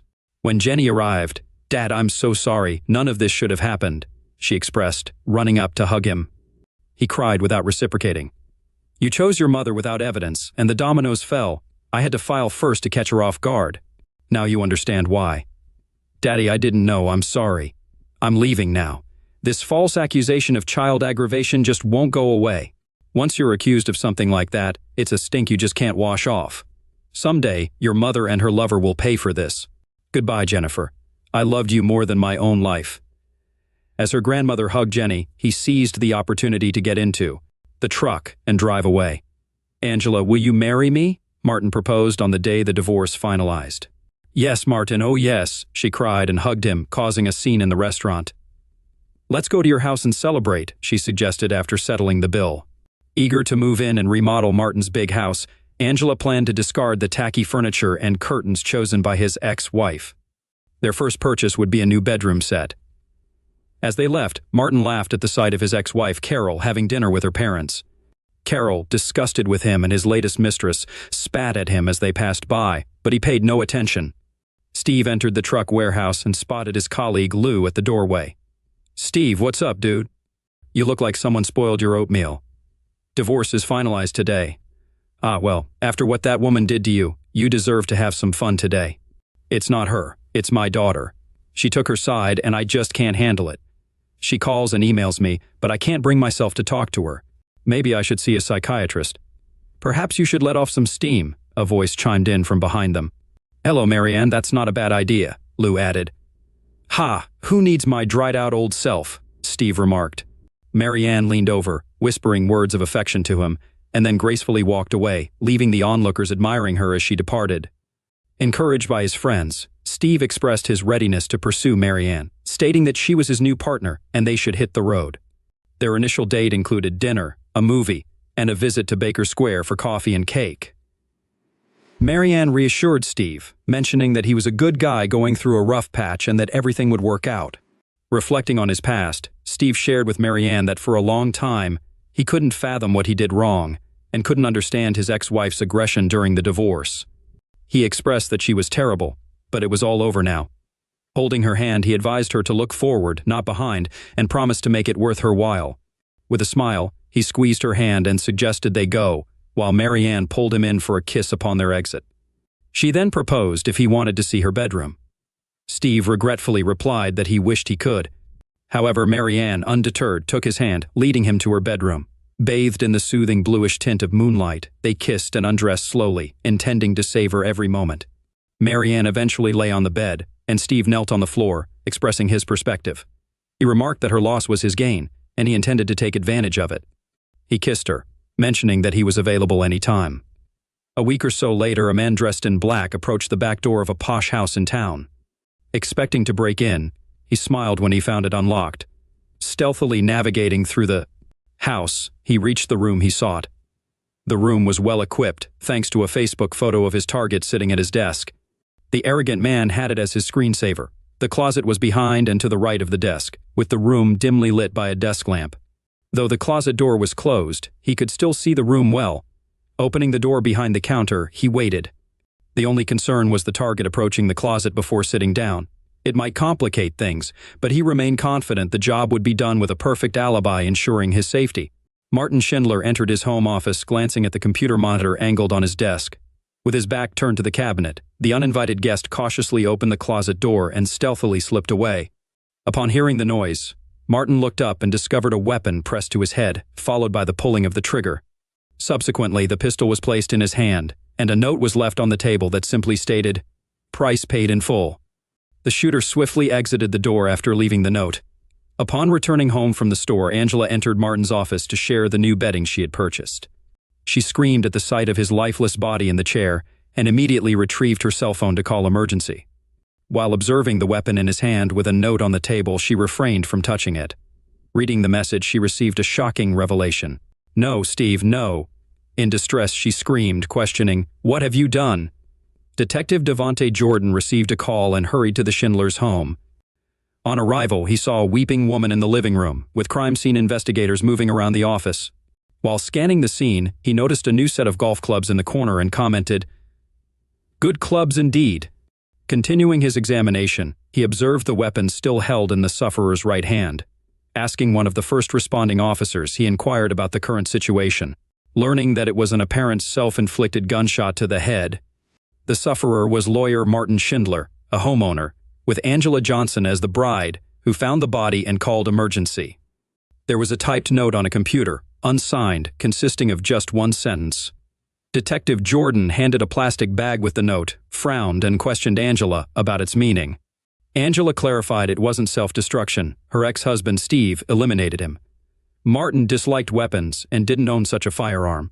Angela believed Steve did it because he felt Martin took her away. She admitted to dating the deceased while married. Detective Jordan considered potential motives, including resentment from Martin's ex-wife, who might have been angry about being left.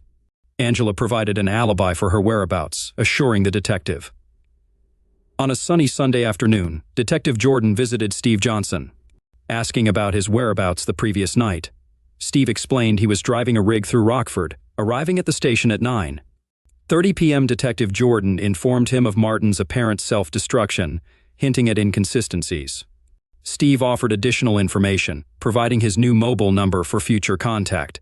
As Detective Jordan left, he contemplated the oddities surrounding the self-destruction, such as a left-handed person shooting himself with his right hand, typing the note, and the scarcity of gunpowder marks on his hand. These anomalies troubled him as he prepared for further investigations across Chicago. After the detective departed, Steve took a seat at his kitchen table when Lou asked him what all of it meant. Steve chuckled, remarking that he couldn't believe his ex-fiancée had committed self-destruction. Lou expressed his hope that his alibi checked out. They laughed and clinked beer bottles in a toast. Angela, seated in the front row at the funeral, mourned the man who effortlessly took her from her wonderful husband. Tears flowed for the man who persuaded her to participate in a nuclear attack and execute a good man for change. She was deeply in love with her truck driver husband until she transferred to work for Martin. He targeted her immediately, wearing her down with snide comments about truck drivers and flippant remarks about him during trips. It was too easy for Martin. He planted a seed she had neglected due to Steve's long days and sometimes nights on the road, and it grew. Angela couldn't decide if she cried for her fiancé's loss or her husband's, and the breakdown with her daughter, it all seemed like a waste of time. She didn't hear or care if the room buzzed around her. She didn't notice the looks Martin's ex-wife and daughters gave her. They blamed her for his death. "You could come to the funeral and pay your respects," Angela said, approaching her daughter home for the weekend from college. Jenny looked at her intently and said, "How dare you tell me I should respect the man who destroyed my father? Forget you. I shouldn't even call that piece of garbage a man." She slammed the door as she left the house, taking the long drive back to college in La Crosse, Wisconsin. Detective Jordan sat in a meeting with his boss, discussing the lack of progress in the case. All the suspects' alibis are verified. Steve Johnson's truck tracker shows no stops on his way from Madison to Chicago, and the timing was correct. The warehouse team identified him as the driver. Angela Johnson's receipts and surveillance place her at Macy's, Victoria's Secret, and Starbucks, as the medical examiner window showed at the time of death. Schindler's ex-wife and daughters had dinner with her parents, brother, and sister-in-law in honor of her birthday, said Jordan. "Was it your ex's birthday?" the commander asked him. "No, they were just celebrating it. Heck, I even checked on Johnson's daughter, and she was at college over 3 hours away in Wisconsin." "Is there a chance it was self-destruction?" the commander asked him. "It's possible, it just seems to me that it's not true." "Well, with no suspects, no motive, and no concrete evidence that it was even a murder, let's close it as a self-destruction." Jordan nodded and left the room, upset. 6 months later, Angela invited Jason Davis to dinner. It was their third date, and Angela got him into bed. After a passionate night, Jason went home. He opened a bottle of beer before going to bed and sat down to check his email. As he sat at the kitchen table, a gun was pointed at his head and fired. They put a gun in his hand and left a note. "The price has been paid in full." Detective Jordan walked through the apartment and into the kitchen. Before he could speak, he was handed a self-destruction note. "Well, damn, it looks like I was right about something else. Now I just need to find out who the hell did this," he told the officer. "Any fingerprints, Mark?" he inquired of the technician. "Yes, but if I had to guess right now, I would say they are the victims." "Are there any witnesses? Who called the police?" Jordan asked. "A neighbor heard the shot and called emergency. No one saw anyone enter or leave." "Of course not. How did they get here? No broken locks or windows?" "It looks like a balcony to me. The sliding door was not locked. The victim probably wasn't worried about this since he was on the second floor, although it wouldn't be that difficult to climb up. I would say that anyone of fairly average height could jump, reach the bottom, and pull themselves up." "Average height for a man or a woman?" "Average man, tall woman." "Where is this guy's phone number?" Jordan asked. "Packed here." Jordan used his gloved hands to find the last call on his phone. "Just had to check. The last call was made to Angela. I'll be shocked if she's not Angela Johnson." After the usual condolences and pleasantries, the detective got to work. He inquired of Miss Johnson why her lovers seemed inclined towards self-destruction. Miss Johnson responded that she believed it was Steve who was punishing her and confirmed she had been at home all night, with her alarm system serving as verification. She explained that the alarm system detected doors and windows opening, and that she had activated it when Jason left the previous night, deactivating it only upon the detective's arrival that morning. She affirmed that the system had remained on throughout the night. When asked about her theory implicating her husband in the apparent self-destructions, she maintained her belief, stating she couldn't imagine anyone else being responsible. The detective queried about her last communication with her husband before the divorce, any signs of him following or contacting her, to which she responded negatively. She remained convinced it must be him, despite lacking evidence. After concluding his questioning, the detective asked about her height out of curiosity and offered condolences once again before leaving, requesting her to remain nearby for further inquiries. "Is it the same note?" the chief asked when Jordan returned to the police station. "Yes, sir," Detective Jordan said. "Inform me daily about your progress. This is too much for a coincidence. The woman's alibi is reliable. I'll see if I can ruin it, but we'll see. I'm going to see her ex-husband now," the detective said cautiously. "Then let me know what you get," the chief responded. As Detective Jordan left, he had a bad feeling that all of the prime suspects' alibis would be as reliable as the last time. Steve and Marianne were cozy on his couch watching Jack Ryan on Prime when the doorbell rang. "Detective Jordan, what can I do for you today?" Steve asked, gesturing for him to come in. "Sir, where were you last night at 1:30 a.m.? "On the way back from Detroit. I arrived at 2:30. What happened this time?" "Do you know Jason Davis?" "I don't think so. He met with your ex-wife. Looks like he shot himself last night." "No freaking way." "Looks like, huh? Maybe she's a liquidator or a black widow or something like that." "Maybe, thank you. If I need anything else, I will contact you." Steve laughed as he closed the door. "What was all that, baby?" Marianne inquired. "It looks like another of my ex-wife's boyfriends has died." "Oh God," she breathed, raising her hand to her mouth. "Yeah, thank God I have an alibi. I hope whoever executes idiots keeps choosing times when I'm on the road." Steve's cell phone rang. He looked and saw it was Jenny, so he ignored it. Marianne frowned and said, "Will she never have a chance? I don't understand why you need this. She misses you." She turned to me and we talked. "What?" he shouted, standing up.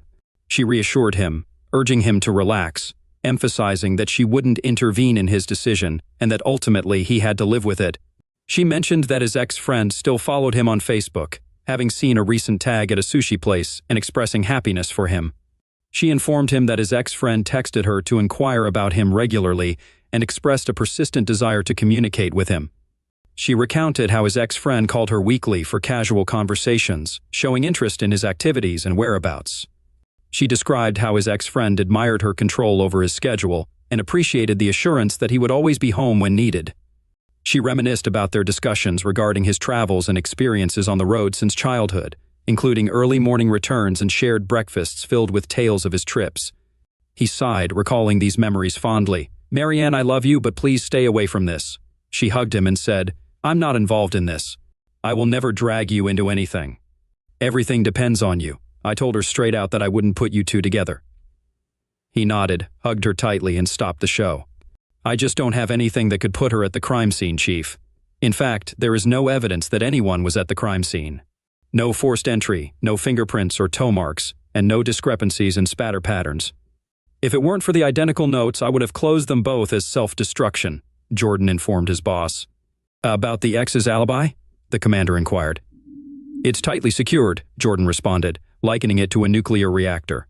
Later, they discussed Schindler's ex-wife's whereabouts, noting she was seen on CCTV at a club with her new partner while her children were at school.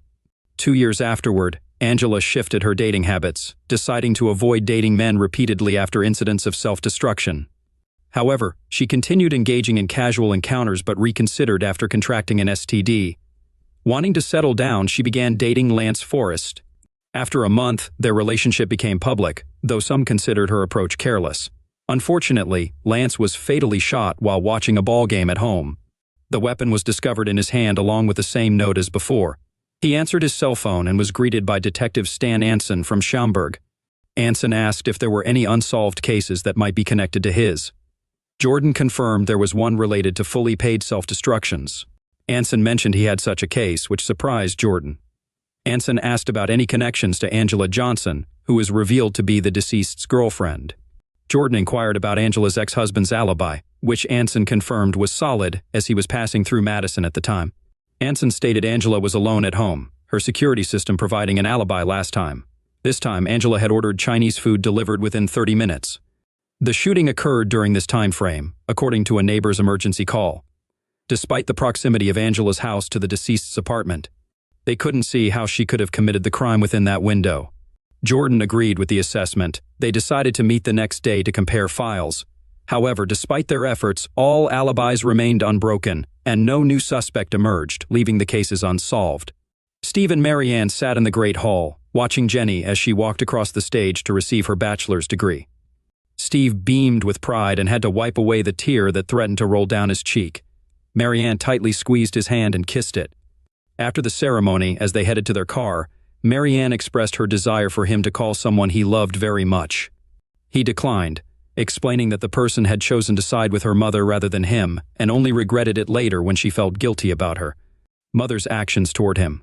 He felt betrayed by her lack of support and emphasized the repercussions it had on his life. Marianne acknowledged his feelings. He reiterated that the person had made their choice, and they all had to accept it. Marianne frowned at his resolve, holding his hand, and questioned if he had been as stubborn before the divorce. He admitted he had not been anywhere near as stubborn. 5 years later, Angela and Jenny sat in the front row of the funeral home's memorial room. It was a large turnout for Steve Johnson's wake and funeral procession. Steve died of pancreatic cancer 4 weeks after he walked Jenny down the aisle at her wedding. He had a few new friends and colleagues who appeared, but he did not regain a large network of friends after the divorce. Most of his old friends, neighbors, and colleagues came to pay their respects to a good man they knew and had lost touch with over the years. His girlfriend, Marianne, was there. They never got married. She tried very hard not to spit on Angela for the pain she caused her man. His best friend, Lou Dierko, regaled Jenny with stories about the last years of her father's life. He filled her heart with stories she would never have known. Marianne was the one who ultimately persuaded him to heed Jenny's words and reconcile when he received a terminal diagnosis. For years, he had discarded letters, deleted emails, and ignored calls from Jenny. The reunion was impeccably timed. Knowing these were his final months, Jenny rescheduled her wedding day, incurring substantial costs due to increased fees for urgent arrangements, to fulfill her deepest wish, her father giving her away. Their tearful reunion and walk down the aisle granted Steve one last peace of mind before succumbing to his final battle. His last words expressed gratitude to Marianne for reuniting him with Jenny, and an apology for never marrying her. She understood and never pressured him into marriage. They were already content. Marianne conveyed to Jenny how he always missed her and regretted not contacting her years ago. When her mother inquired, Jenny shared moments of their reconciliation, stating, "He attended my graduation discreetly in the back rows. Marianne was with him. He followed my career, proud of my achievements as a detective in Streamwood. Clippings from the Herald adorned his walls. He cherished your accomplishments, calling you a crime scene expert." Marianne confirmed. "He said it was because of all that stuff when you were little. You all watched Columbo and criminologist shows together." He hoped you would make it to Chicago or some other big city and have more important things to do.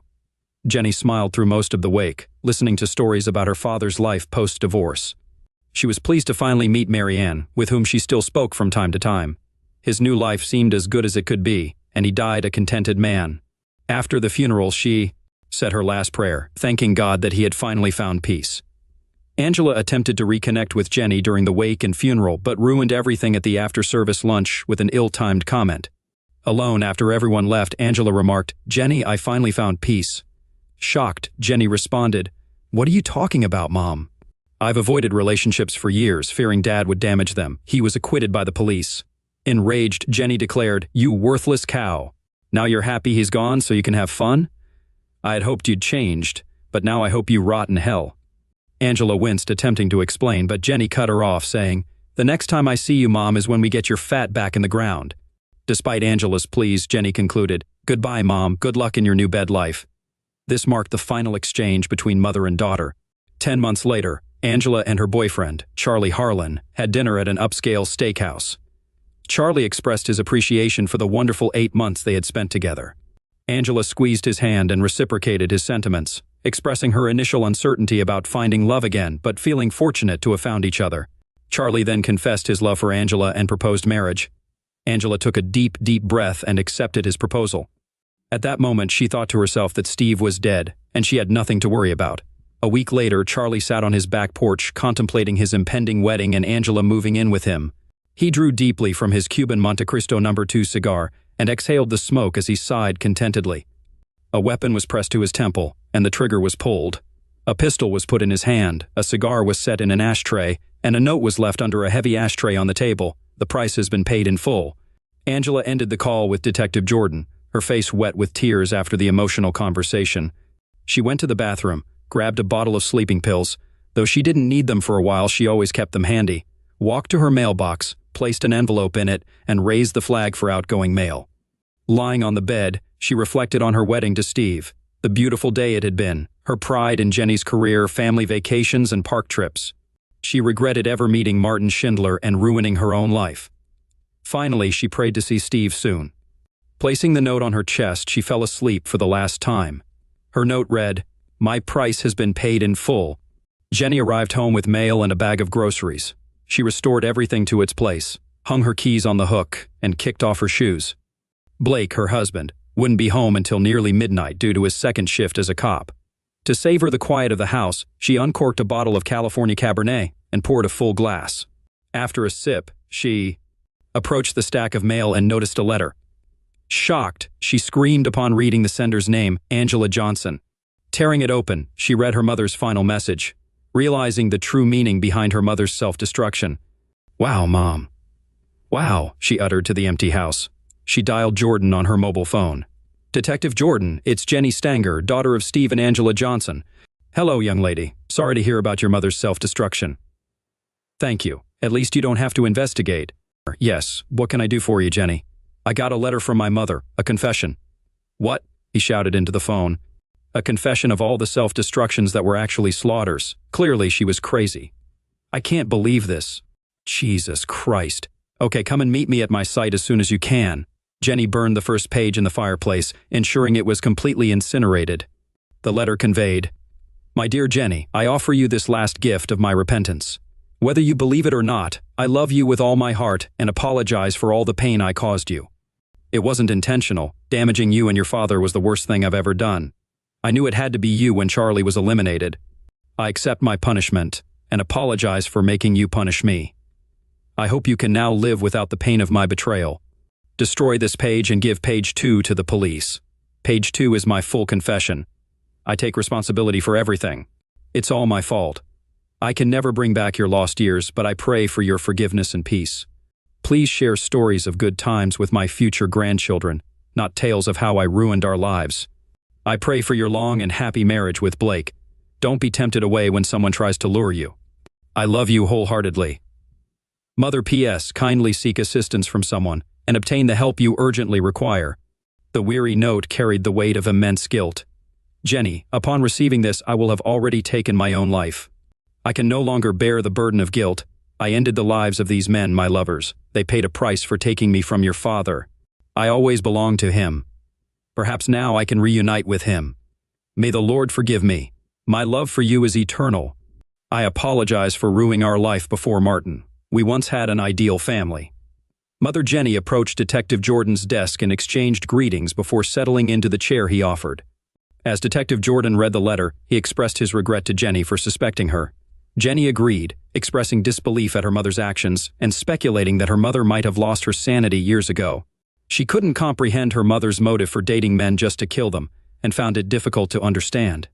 Jenny noted that it somewhat made sense that her mother was responsible for some murders, considering her whereabouts couldn't be confirmed at the crime scenes and the lack of substantial evidence. She mentioned that she had always thought it could have been her father or Schindler's ex-wife. But their alibis couldn't be disproved either. Jenny expressed real belief that it was all over, the murders, her mother's pain, and her own suffering, and bid farewell to Detective Jordan. Exiting the police station, Jenny wore a wide smile and shook her head. She paused, opened the car door, gazed at the sky, and expressed, "Thank you, Mom." Welcome to Lost Relation Chronicles. I loosened my tie as the elevator made its way up to our penthouse. The conference in Silicon Valley had ended ahead of schedule, and I was eager to surprise Victoria with a spontaneous dinner. When the elevator doors opened, I stepped out, my footsteps softened by the plush carpet. As I approached our bedroom, I heard Victoria's voice, light and filled with amusement. I paused, my hand resting on the door handle, not wanting to interrupt her. "Call Mom. You won't believe what happened today." Victoria's voice carried clearly through the door. "Mason called to say he'd be home late again. I swear, sometimes I think he loves his work more than me." I frowned, confused. I hadn't called her today. An older woman's voice responded, "Love, your affair is no secret. Everyone knows, except your fool of a husband." My blood ran cold. Affair? What the hell was going on? Victoria's laughter, once a sound that filled me with joy, now felt like ice water in my veins. "Oh, he'll never know. I'm so good at lying to him, and he believes anything I say, without a doubt." They both laughed, the sound grating against my ears. "Also, tonight I'm planning a wild day with Sebastian. He'll be here soon. We're going to that new exclusive club downtown." I staggered back from the door, my mind spinning. Sebastian. That name echoed in my head, mocking the trust one once had. How long had this been going on? How many times had she lied to my face? Memories flashed through my mind. Late nights at the office, pushing myself to build our company, securing our future. All those business trips, all that time apart. Had it all been for nothing? I retreated to my home office, silently closing the door behind me. My hands trembled as I poured myself a whiskey, the amber liquid splashing against the glass. I downed it in one swift gulp, the burn in my throat a brief relief from the ache in my chest. Taking a deep breath, I grabbed my phone. There was only one person I could trust right now. I dialed the number, praying she'd pick up. "Alexandra Russo speaking," came the crisp, professional voice of my longtime friend and lawyer. "Alex, it's Mason," I said, my voice rough. "I need your help. Can you meet me at your office? It's urgent." There was a brief pause before he replied, "Of course, Mason. I'll be there in 20 minutes. I ended the call, grabbed my jacket, and left the penthouse as quietly as I had entered. Victoria never knew I was there. Alexandra's office was a stark contrast to the chaos in my mind. Floor-to-ceiling windows offered a panoramic view of the city I had helped shape with my tech innovations. But now, that same city felt alien, as if it had conspired against me. "Mason," Alexandra said, rising from behind her desk, her brow furrowed as she took in my appearance. "What's going on?" I sank into the chair across from her. "Victoria's cheating on me." Alexandra's eyes widened. "Are you sure?" I recounted what I had overheard, each word feeling like a fresh wound, a betrayal all over again. Alexandra listened closely, her expression growing more serious with every detail. When I finished, she leaned forward. "Mason, I'm so sorry," she said, her tone soft but firm. "But we need to act quickly, to protect your assets and gather evidence." "What do you suggest?" I asked, grateful for her calm, composed demeanor. "First, we need to document everything. Your company's tech security systems are top-notch, right? We should use that to our advantage." She tapped her pen thoughtfully against the desk. "My brother James is a former police detective. He's a private investigator now. We should bring him in." I nodded, my mind already racing with possibilities. "What about digital evidence? Texts, emails, social media?" Alexandra smiled. "I have just the person for that. Liam Wolf, a cybersecurity expert. He can legally access and preserve any digital evidence of Victoria's infidelity. Good, I said, feeling a spark of my old determination return. Let's get them both in here. I want to move quickly on this. Alexandra made a few calls, and within an hour, both James and Liam had joined us. James, a broad-shouldered man with sharp eyes, listened intently as I repeated my story. Liam, young and wiry, was already typing away on his laptop. Mr. Hawthorne, James said, his voice deepening with a kind tone. I'm sorry you're going through this. We'll get to the bottom of it. I promise you that. Liam glanced up from his screen. I can start monitoring her digital footprint immediately. If there's any evidence online, I'll find it. I nodded, a strange mix of gratitude and anger stirring within me. Thank you both. I want everything done by the book. When I confront Victoria, I want there to be no doubt about what she's done.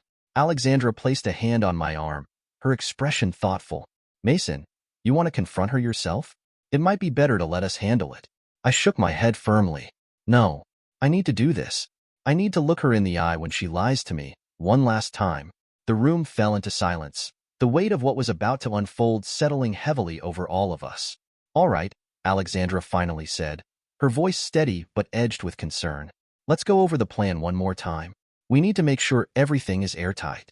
As we went through the details, a strange calm washed over me. The pain was still there, raw and pulsing, but now it was accompanied by something else, determination. Victoria might have betrayed me, but I'd be damned if I let her destroy everything I had worked for. I walked into our penthouse, my footsteps echoing in the empty foyer. The space that had once been our sanctuary now felt like a beautifully decorated lie. Each step I took seemed to emphasize the hollow emptiness that had settled in my chest. I made my way to the living room, bracing myself for what was to come. Victoria appeared, a vision in a slinky red dress that clung to her figure, leaving little to the imagination. Her blonde hair cascaded over her shoulders, and her lips were painted a deep crimson. She stopped in her tracks when she saw me, surprise flickering across her face before it was quickly replaced by a dazzling smile. "Mason, you're home early," she exclaimed, sauntering toward me with the intent of planting a kiss on my cheek. I stepped back, avoiding her touch. "Change of plans," I said coldly. The conference wrapped up sooner than expected. Victoria's smile faltered, but I caught a brief flash of something in her eyes. Calculation, maybe, or fear. "That's wonderful, darling," she said quickly, her voice bright but strained. "We should celebrate. How about I open a bottle of wine? Any plans for tonight?" I ignored her suggestion, my voice calm, betraying none of the turmoil swirling inside me. "Any plans for tonight?" I asked again, my tone hardening. She waved her hand dismissively, turning to adjust her earring in the mirror. "Oh, just a girls' night out with Chloe. Nothing exciting." The lie slipped off her tongue so effortlessly that, for a moment, I almost admired her skill. "Almost. Is that so?" I replied, my tone sharpening. "Funny, I could have sworn I heard you making plans with someone named Sebastian earlier." Victoria froze, her hand halfway to her ear. Slowly, she turned, her face a perfect mask of confusion. "Sebastian? I don't know what you're talking about," she said, feigning innocence.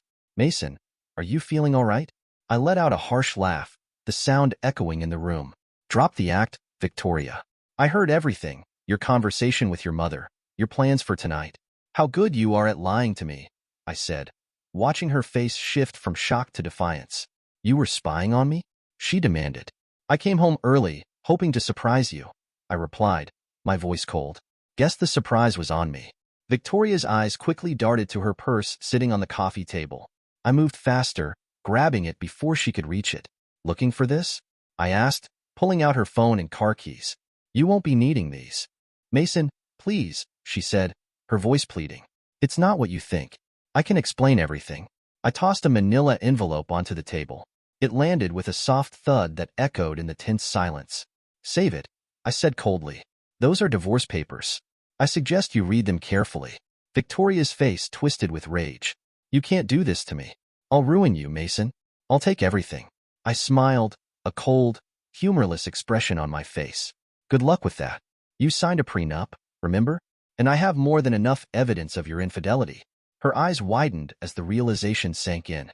"You wouldn't," she stammered. "I already have," I replied, moving toward the door. "Oh, and don't bother trying to leave. The security system's been activated." You're not going anywhere tonight. As I closed the door behind me, I heard Victoria scream in frustration. It was quickly muffled as the soundproofing kicked in, another feature I'd installed in our high-tech home, originally for privacy. Now, it served a different purpose. I made my way to the elevator, my steps lighter than they had been in years. The pain was still there, a dull ache in my chest, but it was overshadowed by a sense of liberation. For the first time in too long, I felt in control of my life again. As the elevator descended, I pulled out my phone and sent a text to Alexandra. It's done. What's our next move? Her reply came almost instantly. Meet me at the office. We have work to do. James found something. I stepped out into the night, leaving behind the wreckage of my marriage and the woman I thought I knew. I sat in James Russo's dimly lit office, the tick of an old clock on the wall marking the passage of time. James, his face etched with concentration, pored over a stack of files spread across his desk. Mason, you're not going to like this, James said, looking up at me with a grim expression. I leaned forward, bracing myself. Hit me with it. James pushed a file toward me. Your wife's lover, Sebastian Turner. He's not just some charming real estate agent. The guy's a bona fide con artist. I flipped open the file, my eyes scanning the pages. Each document revealed a troubling pattern. Wealthy, married women seduced and manipulated into bad investments. My stomach churned. How long has this been going on? I asked. My voice was tight as I spoke. How long has this been going on? James shook his head, his expression grim. It's hard to say for sure, but we traced his activities back at least 5 years. He's good at covering his tracks. Before I could respond, a knock at the door interrupted us. Liam walked in, his laptop tucked under his arm. You're going to want to see this, he said, setting up his computer.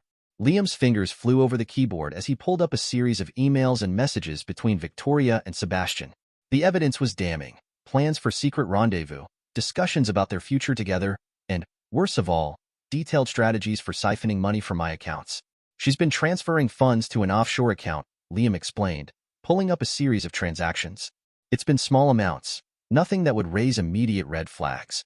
But over time, how much? I asked, my jaw clenching as the gravity of the situation began to settle in. Liam hesitated before answering. Just over $2 million. The room fell silent. I stood up, pacing the length of James's office as my mind raced. I could feel the betrayal, the lies, the theft, all colliding in a storm of rage. But beneath the fury and hurt, a plan began to form. I turned to face James and Liam. Gentlemen, I said, my voice steady, I think it's time we turn the tables on our con artists. James raised an eyebrow. What do you have in mind? A cold smile spread across my face as I met their gaze. They want to play games? Let's give them a game they'll never forget. The upscale restaurant buzzed with the quiet conversations of Seattle's elite. I spotted Sebastian at a corner table, his perfectly coiffed hair and designer suit a stark contrast to the genuine businessmen around him. As I approached, Sebastian stood, flashing $1 million smile. Mason, I must admit, I was surprised to get your call, he said, extending his hand. I shook it firmly, noticing the expensive watch on his wrist, probably bought with my money. Sebastian, thanks for meeting me, I said with a slight nod. Shall we sit? We settled into our seats, and Sebastian wasted no time. So, Mason, what's this exciting opportunity you mentioned? I leaned forward, lowering my voice conspiratorially. How would you like to be part of the next big thing in real estate? Sebastian's eyes lit up with undisguised greed. I'm listening. I'm launching a new project, Green Haven, I continued. It's going to revolutionize eco-friendly living. We're talking smart homes, sustainable energy, the works. But I need a real estate expert to help bring it to life. Sebastian nodded eagerly. And you thought of me? I'm flattered, Mason. I smiled, knowing he was already hooked. Your reputation precedes you, Sebastian. I've heard great things about your business acumen. We spent the next hour discussing the details of Green Haven, and with each passing minute, I could see Sebastian's excitement grow. By the time the waiter cleared our plates, he was practically salivating at the prospect. This is incredible, Mason, Sebastian said, leaning back in his chair. But why me? I mean, not that I'm complaining. I fixed him with a steady gaze. Let's just say I have a feeling about you, Sebastian. I think we could do great things together. Sebastian raised his glass. To Green Haven and to a beautiful partnership. As we clinked glasses, I couldn't help but feel a sense of satisfaction. Sebastian was more than just hooked. He was in, and now, the real game was about to begin. I allowed myself a brief moment of satisfaction. The trap was set, and Sebastian had walked right into it. The Green Haven project office buzzed with energy as architects pored over blueprints, engineers debated technical specifications, and in the midst of it all stood Isabel Nova, her dark hair pulled back in a no-nonsense ponytail. I watched as Sebastian entered the room, his eyes immediately drawn to Isabel. She looked up, flashing him a dazzling smile that I knew was entirely calculated. "Sebastian," I called out, waving him over. "I'd like you to meet someone. This is Isabel Nova, our lead software engineer." Sebastian took Isabel's hand, holding it a moment longer than necessary. "A pleasure to meet you, Isabel." Mason didn't mention he had such talented and beautiful team members. Isabel laughed, the sound like tinkling bells. "Oh, Mr. Turner, you're too kind. I'm just excited to be part of such an innovative project." I hid a smile, knowing that Isabel was playing her role to perfection. Over the next few weeks, I watched as she slowly, but surely, wormed her way into Sebastian's confidence. Late-night strategy sessions, chance encounters at local cafes, each interaction carefully orchestrated to feed Sebastian's ego and lower his guard. Meanwhile, across town, Victoria was growing increasingly agitated. I received regular updates from our surveillance team detailing her erratic behavior and frequent arguments with Sebastian. She was unraveling, and I couldn't help but feel a sense of satisfaction at the slow burn of her desperation. One afternoon, as I sat in my office reviewing the latest reports, my phone buzzed with a text from an unknown number. "Mr. Hawthorne, my name is Chloe Wong. I'm an investigative journalist, and I have information you might find interesting. Can we meet?" I stared at the message, a mix of curiosity and caution washing over me. After a moment's hesitation, I typed out a reply. "Miss Wong, I'm intrigued. Let's meet tomorrow at 2 p.m. at Café Noir on 5th Avenue. As I hit send, I couldn't shake the feeling that the game was about to change once again. Café Noir was quiet at 2 p.m., with most of the lunch crowd already gone. I spotted a woman in the corner, her sharp eyes scanning the room from behind horn-rimmed glasses. As I approached, she stood, extending her hand. "Mr. Hawthorne, Chloe Wong. Thank you for meeting me." We sat, and Chloe wasted no time getting to the point. "I've been investigating Sebastian Turner for months. I know about his cons, his manipulation of wealthy women, and his current relationship with your wife." I leaned back, studying her face. "And why are you telling me this?" Chloe smiled, a predatory gleam in her eyes. "Because I have a proposition for you, Mr. Hawthorne. I want to expose Sebastian and your wife, but I need your help to do it." "And what's in it for me?" I asked, even though I already had a good idea. "In exchange for your cooperation," she continued, "I'll ensure that you're portrayed positively in my expose. The wronged husband who turns the tables on the con artist who tried to ruin him. It's a story people will eat up." I pretended to consider her offer, though my mind was already racing with the possibilities. This could be the final piece of my plan. The coup de grace that would bring everything crashing down around Victoria and Sebastian. "What exactly did you have in mind, Miss Wong?" Chloe leaned forward, her voice low and intense. "A sting operation. We catch Sebastian in the act of fraud, expose Victoria's complicity, and bring down their whole operation." I nodded slowly, a smile spreading across my face. "Miss Wong, I think this is the beginning of a very fruitful partnership." As we shook hands, sealing our agreement, I couldn't help but feel a surge of anticipation. The endgame was approaching, and soon, very soon, Victoria and Sebastian would learn the true cost of their betrayal. The Green Haven launch party hummed with excitement, the atmosphere charged with energy. Champagne flowed freely as investors, politicians, and media personalities mingled, all eager to be part of what they believed would be the next big thing in sustainable living. I stood at the center of it all, playing the role of the gracious host, all the while keeping a watchful eye on Sebastian. He worked the room with ease, his charm flowing effortlessly from him like a magnet drawing people in. I had to hand it to him. The man knew exactly how to make an impression. As Sebastian approached, I braced myself. This was it, the performance of a lifetime. "Mason, my friend?" Sebastian clapped me on the back. "What a turnout. I think it's time we finalize our deal, don't you?" I nodded, allowing a hint of excitement to color my voice. "Absolutely, Sebastian. Let's step into my office." We made our way to a private room, leaving the noise of the party behind us. Sebastian wasted no time, pulling out a stack of documents with a flourish. "I've had my lawyers draw up the final contracts," he said, his eyes gleaming with barely concealed greed. "Once you sign these, we'll be full partners in Green Haven. Think of the possibilities, Mason." I made a show of reviewing the documents, my heart racing with anticipation. This was the moment. Everything hinged on it. Everything looks good, Sebastian, but I have one small addition I'd like to make, I said, my voice steady, masking the excitement building within me. Sebastian's smile faltered for a split second before he quickly recovered. Of course, of course. What did you have in mind? I pulled out a single sheet of paper, my hand steady as I slid it across the desk. Just a minor clause about profit distribution. Nothing to worry about. As Sebastian leaned in to read, I caught Isabel's eye across the room. She gave me a barely perceptible nod. Everything was in place. This was the moment we had all been waiting for. Sebastian glanced up after a moment, clearly impatient to finish the deal. This seems fine, he said, his voice laced with frustration at the delay. Let's sign and get back to the party. I'm sure the press is eager for an announcement. With a quick flourish, he signed the papers. I followed suit, my pen moving smoothly across the page. As his pen left the paper, I felt the weight of the moment settle over me. It was done. The deal was sealed. Congratulations, Sebastian, I said, my voice cool and calm. I could almost hear the trap snapping shut around him, the final nail in the coffin. As I watched Sebastian smile, oblivious to what was about to unfold, I knew that everything was about to change. And soon, very soon, he and Victoria would face the consequences of their deceit. My voice was cold and unwavering. You've just signed over all your assets to a victim restitution fund. The color drained from Sebastian's face. What? What are you talking about? I stood over him, the full weight of the moment settling between us. Did you really think I wouldn't find out about your con? About how you and Victoria planned to bleed me dry? Sebastian lunged toward the documents, but Isabel was faster. She swept into the room, her badge in hand.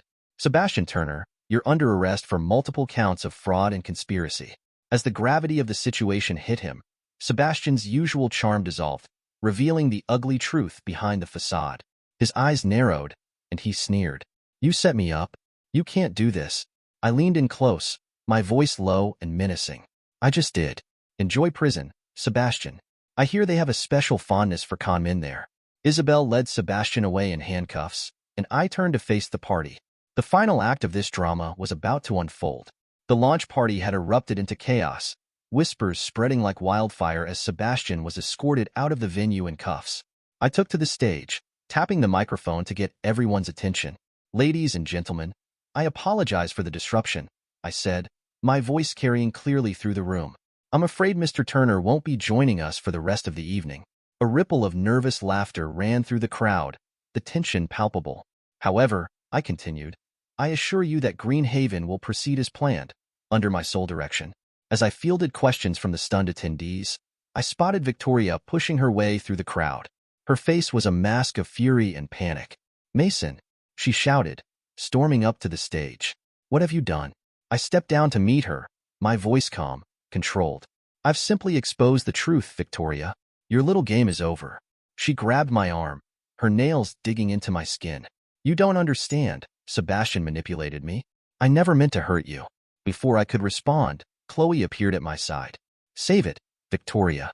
We have proof that you were a willing participant in Sebastian's schemes. Victoria's eyes widened in recognition. Chloe, but you're my friend. Chloe's laugh was cold, devoid of warmth. I'm an investigative journalist, Victoria, and you've just handed me the story of a lifetime. As the weight of the situation sank in, Victoria's demeanor shifted. The mask of the wronged wife slipped away, revealing the calculating woman underneath. You think you've won? She hissed, her voice dripping with venom. I'll ruin you, Mason. I'll tell everyone what a cold-hearted bastard you are. I met her gaze, unflinching. Go ahead. Tell them how I caught my wife cheating, exposed to fraud, and protected countless potential victims from your schemes. I'm sure they'll be horrified. Her face contorted with rage, and she raised her hand to slap me. But before she could, security intervened, gently yet firmly escorting her from the premises. As she was led away, I turned to Chloe. You got everything? She nodded, patting her recorder. Every word. This expose is going to blow the lid off the whole operation. I allowed myself a small smile. Good. Make sure the world knows exactly who Victoria and Sebastian really are. Months passed, and the dust began to settle. Green Haven, now fully under my control, had become a beacon of sustainable living. My reputation, far from being tarnished by the scandal, had soared. People saw me as a victim who had turned the tables on those who tried to exploit him. I stood at the podium, surveying the packed auditorium. The energy in the room was electric as I prepared to unveil my latest innovation. Ladies and gentlemen, I began, my voice carrying easily through the space. Today marks a new chapter in the integration of technology and daily life. I present to you Neuralink, a revolutionary brain-computer interface that will change the way we interact with our world. As I launched into my presentation, demonstrating the capabilities of Neuralink, I felt a surge of pride. This was my moment, my redemption, and this time, no one would take it from me. I scanned the audience, my gaze locking with a woman in the front row, Dr. Layla West, the brilliant neuroscientist whose work had been pivotal in developing Neuralink. I wrapped up my speech to a wave of thunderous applause, then made my way off the stage. Layla met me at the bottom of the steps, her eyes gleaming with excitement. "Mason, that was incredible," she said, her voice warm. "The way you explained the complex neural pathways, you made it accessible to everyone." A spark of something I hadn't felt in a long time stirred within me. It wasn't just attraction. It was a genuine connection. "I had a good teacher," I replied with a smile. "Your research laid the foundation for all of this." As we continued discussing the potential applications of Neuralink, I couldn't help but feel the growing bond between us. I found myself truly engaged for the first time since the ordeal with Victoria and Sebastian began. Layla's passion for her work matched my own, and her integrity shone through in every word. There was something refreshing about her, something real that made everything else fade into the background. "Listen," I said, making a split-second decision. "I have some ideas for expanding Neuralink's capabilities. Would you be interested in collaborating?" Layla's face lit up, and I could see the spark of excitement in her eyes. "Absolutely. I've been developing some theories about enhancing memory recall that could dovetail perfectly with your work." As we made plans to meet and discuss our ideas further, I felt a sense of anticipation building inside me, something I hadn't felt in years. This wasn't just about business or innovation. It was about something more, a new chapter in my life, built on mutual respect, shared passion, and the possibility of creating something truly groundbreaking. Later that evening, as I prepared to leave the conference center, Chloe caught up with me. "Quite a show, Mason," she said, grinning. "I see you've met Drive West." I raised an eyebrow, teasing. "Keeping tabs on me, Chloe?" She laughed. "Always. But don't worry, this is off the record. I just wanted to let you know that my book about the whole Green Haven scandal is set to hit shelves next month." I nodded, feeling a mixture of emotions. "And how does it end?" Chloe's expression softened, and I could tell she had thought about it. "With justice served, and a man who refused to be a victim." "You come off pretty well, Mason."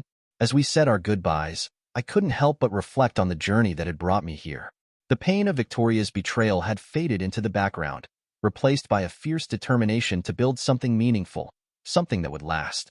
My phone buzzed with a text from Layla, confirming our meeting for the following day. I smiled, the anticipation building once more. The future stretched out before me, full of possibilities. And this time, I was facing it with my eyes wide open, ready to seize what came next.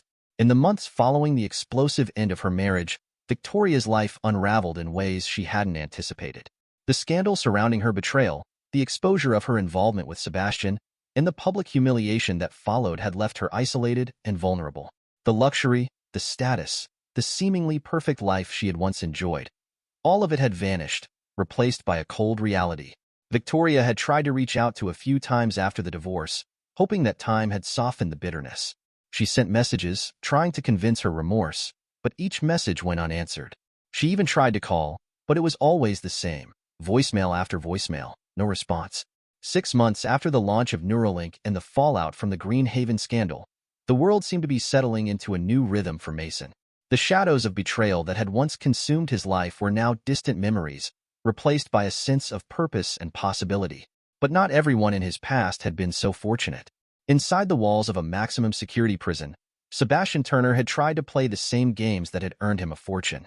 However, his manipulations, fraud, and con artistry couldn't shield him from the brutality of the environment he now called home. A prison riot, sparked by escalating tensions between rival gangs, erupted one grim afternoon. It was a perfect storm of chaos, a frenzy of violence and screams that echoed through the facility. In the midst of it all, Sebastian, who had once strutted through life with an air of untouchable arrogance, found himself cornered by a group of inmates. They had been waiting for the right moment, the moment when his name would no longer have the power to protect him. Surrounded, with nowhere to run, Sebastian fought back as best he could, but it was futile. The riot provided the perfect cover for his violent end. As the guards and riot police managed to restore order, Sebastian's lifeless body was found in a forgotten corner of the prison yard. The news would soon reach the outside world. His life, much like his schemes, had been short-lived. It was fitting, in a way. Sebastian had always thought he could control the game, but in the end, he had been nothing more than a pawn. Mason, on the other hand, was moving forward. His life had taken on a new direction, one far removed from the mess that had once consumed him. The success of Neuralink was undeniable, and with Layla by his side, the future looked even brighter. The past 6 months had been transformative. Mason had thrown himself into his work, but it was Layla's quiet presence that had made everything feel different. She had proven herself not only as a brilliant collaborator, but as someone who understood him in a way no one else ever had. It was more than just mutual respect. It was a bond that felt deeper with every conversation, every shared goal. One evening, after a particularly successful presentation of Neuralink to a group of investors, Mason found himself standing on the rooftop terrace of their office, Layla at his side. The city lights glittered in the distance, casting a soft glow over the evening. He turned to her, the words tumbling out before he could second-guess them. "Layla, I think it's time for the next step." She looked at him, her expression open, knowing. She didn't say anything right away but placed her hand gently over his. After a moment, she smiled, a small, warm smile that made his heart race just a little. "Mason, I think we've been building something special, something that's not just about the work, but about us." Her words were the confirmation he needed. In the months since they'd started collaborating, he'd come to realize that she was the one, not just the brilliant scientist or the ambitious partner, but the one who made him feel alive again. "I want to marry you, Layla," he said, his voice steady but full of emotion. "I've spent so much time focused on revenge, on fixing the damage that was done. But now, I want to build something with you. For us." Tears welled up in her eyes as she nodded, her voice soft but firm. Yes, Mason, I want that too." 6 months after their first real meeting, amidst the success of Neuralink, Mason and Layla married in a small, private ceremony surrounded by only the people who had stood by them, Chloe, James, and a few trusted colleagues. The day was understated, elegant, and full of the quiet promise of a future that was no longer overshadowed by betrayal, but built on love and shared dreams. Their vows were simple but heartfelt, each one a promise of something real and lasting. As they exchanged rings, Mason felt a profound sense of peace settle over him. He had turned the page. The past was no longer something he had to fight against. It was just that, the past. With Layla by his side, he was ready to face the future, not as a man broken by betrayal, but as someone who had learned from it, grown stronger, and was finally, truly happy. As they left the ceremony hand in hand, the world ahead of them seemed full of endless possibility. Dear listeners, please share your thoughts in the comments section below, and don't forget to like, share, and subscribe. Subscribe to Cheating Tales Lab for more original and exclusive stories. We hope you enjoy this one. Let's begin. Jake Morrison, a dedicated 38-year-old middle school math teacher, pulled his car into the pickup lane at Oak Ridge Middle School. The crisp autumn air nipped at his face as he scanned the crowd of chattering preteens for his son. Ethan, his son, trudged towards the car, head down, shoulders slumped. Jake's brow furrowed. This wasn't like his usually talkative and exuberant son. "Hey, buddy," Jake called as Ethan climbed into the passenger seat. "How was school?" Ethan mumbled something unintelligible and turned to stare out the window. In the rear-view mirror, Jake caught a glimpse of reddened eyes and tear-stained cheeks. His concern deepened. The drive home was uncharacteristically quiet. Normally, Ethan would be regaling Jake with tales of his day. Who said what in homeroom, the latest middle school drama, his triumphs and tribulations in pre-algebra. Today, nothing. Jake pulled into the driveway of their modest suburban home. Before Ethan could bolt for his room, Jake placed a gentle hand on his son's shoulder. "Hey," he said softly. "What's going on, kiddo? You know you can talk to me about anything, right?" Ethan's lower lip trembled. For a moment, Jake thought he might open up, but then the boy shook his head and darted inside. Jake sighed, following his son into the house. He found Ethan curled up on the living room couch, looking small and vulnerable. "Ethan," Jake said, sitting beside him, "please tell me what's wrong. I can't help if I don't know what's going on." Finally, Ethan broke down. Through his tears, he revealed the cruel taunts he'd been enduring at school. Kids calling him the milkman's son, saying he didn't look like Jake. Jake felt like he'd been punched in the gut. He struggled to keep his face neutral, not wanting to betray the sudden, irrational surge of doubt that flooded his mind. "Who's saying these things?" he managed to ask. "It started with Tommy Peterson," Ethan sniffled. He said he heard his dad talking about our family. And then he told everyone, and now they won't stop. Jake's mind raced. Mr. Peterson, their next-door neighbor. The guy was always a bit of a blowhard, but this was crossing a line. Struggling to maintain his composure, Jake pulled Ethan into a fierce hug. "Listen to me," he said, his voice thick with emotion. "I don't care what anyone says. You are my son. I love you more than anything in this world. Nothing will ever change that. You understand?" Ethan nodded against Jake's chest, his sobs slowly subsiding. "I'm going to take care of this," Jake promised, his mind already formulating plans to address the situation with the school and possibly confront Mr. Peterson. "Those kids won't bother you anymore." As he held his son, Jake couldn't shake the growing sense of unease that settled in the pit of his stomach. He had some serious questions for Sarah when she got home. The evening dragged on interminably. Jake sat at the kitchen table, a stack of ungraded math tests before him. He glanced at the clock for what felt like the 100th time. 11:47 p.m. Sarah's work meeting was running late. Again. Finally, the front door creaked open. Jake's head snapped up as Sarah stumbled in, her designer clothes slightly askew. Even from across the room, Jake could smell the unmistakable mix of expensive cologne and alcohol. Sarah, a 36-year-old freelance graphic designer, kicked off her heels with a groan. "Hey, honey," she slurred. "Sorry I'm late. Big project? You know how it is." Jake set down his pen deliberately. "We need to talk." Something in his tone must have cut through Sarah's inebriated haze. She paused, one hand on the banister. "What's wrong?" Jake stood, crossing his arms. "There are rumors going around Ethan's school. Rumors about our family." Sarah's eyes widened almost imperceptibly. "What kind of rumors?" "The kind where kids are calling our son the milkman's kid," Jake said, his voice low and controlled. "The kind where Tommy Peterson is telling everyone Ethan doesn't look like me because he overheard his father talking about us." Sarah laughed, the sound brittle and forced. "That's ridiculous. Kids say stupid things all the time. Don't tell me you're actually worried about this." Jake studied his wife's face, the woman he'd loved for 15 years, the mother of his child. She'd never looked more like a stranger. "I want the truth, Sarah. All of it." Sarah's demeanor shifted abruptly. The mask of drunken dismissiveness fell away, replaced by a cold, calculating look that sent a chill down Jake's spine. "The truth." Sarah's lips curled into a sneer. "You want the truth, Jake? Fine. Let me show you the truth."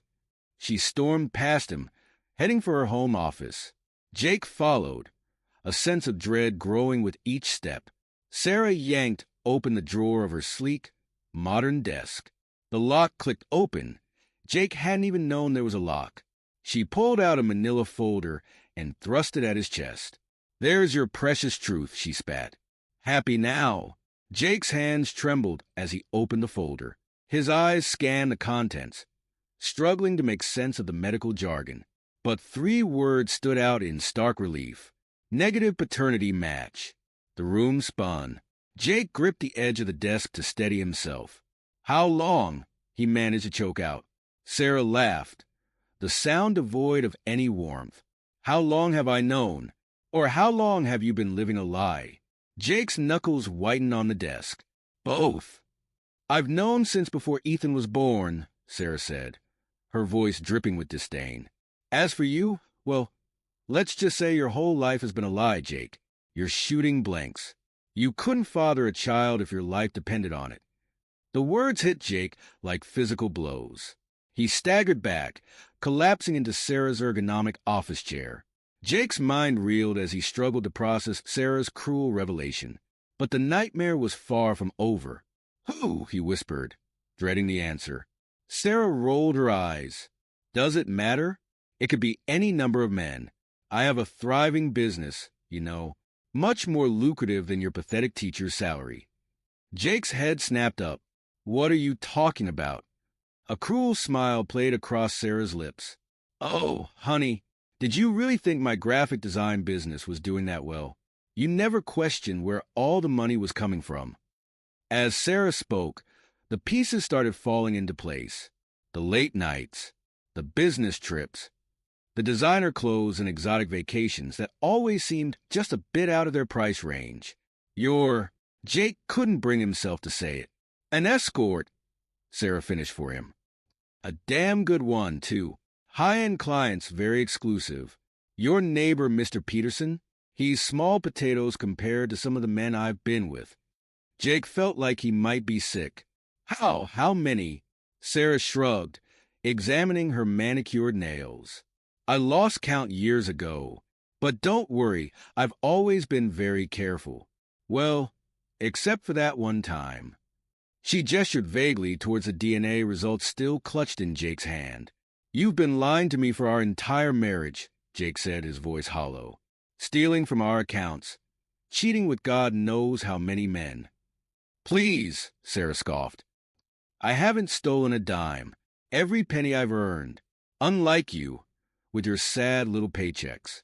Do you have any idea how boring it's been playing house with you all these years?" As the argument escalated, Sarah's drunken state seemed to fuel her cruelty.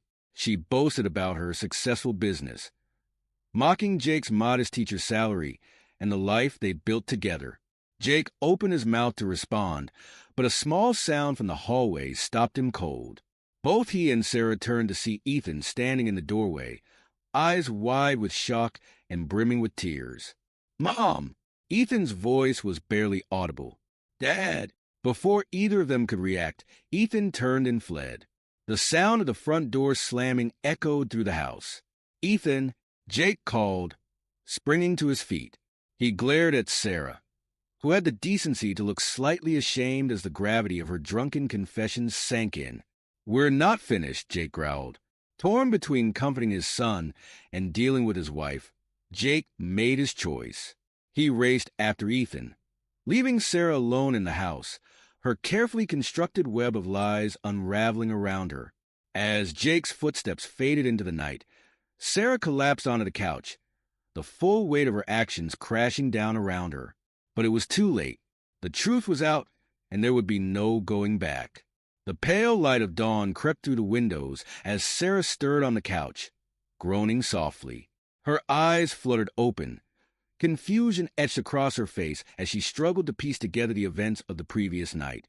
Jake, who had spent the night consoling a distraught Ethan, watched from the kitchen doorway. His expression was carefully neutral, betraying none of the turmoil within. "Morning," he said evenly. "Rough night."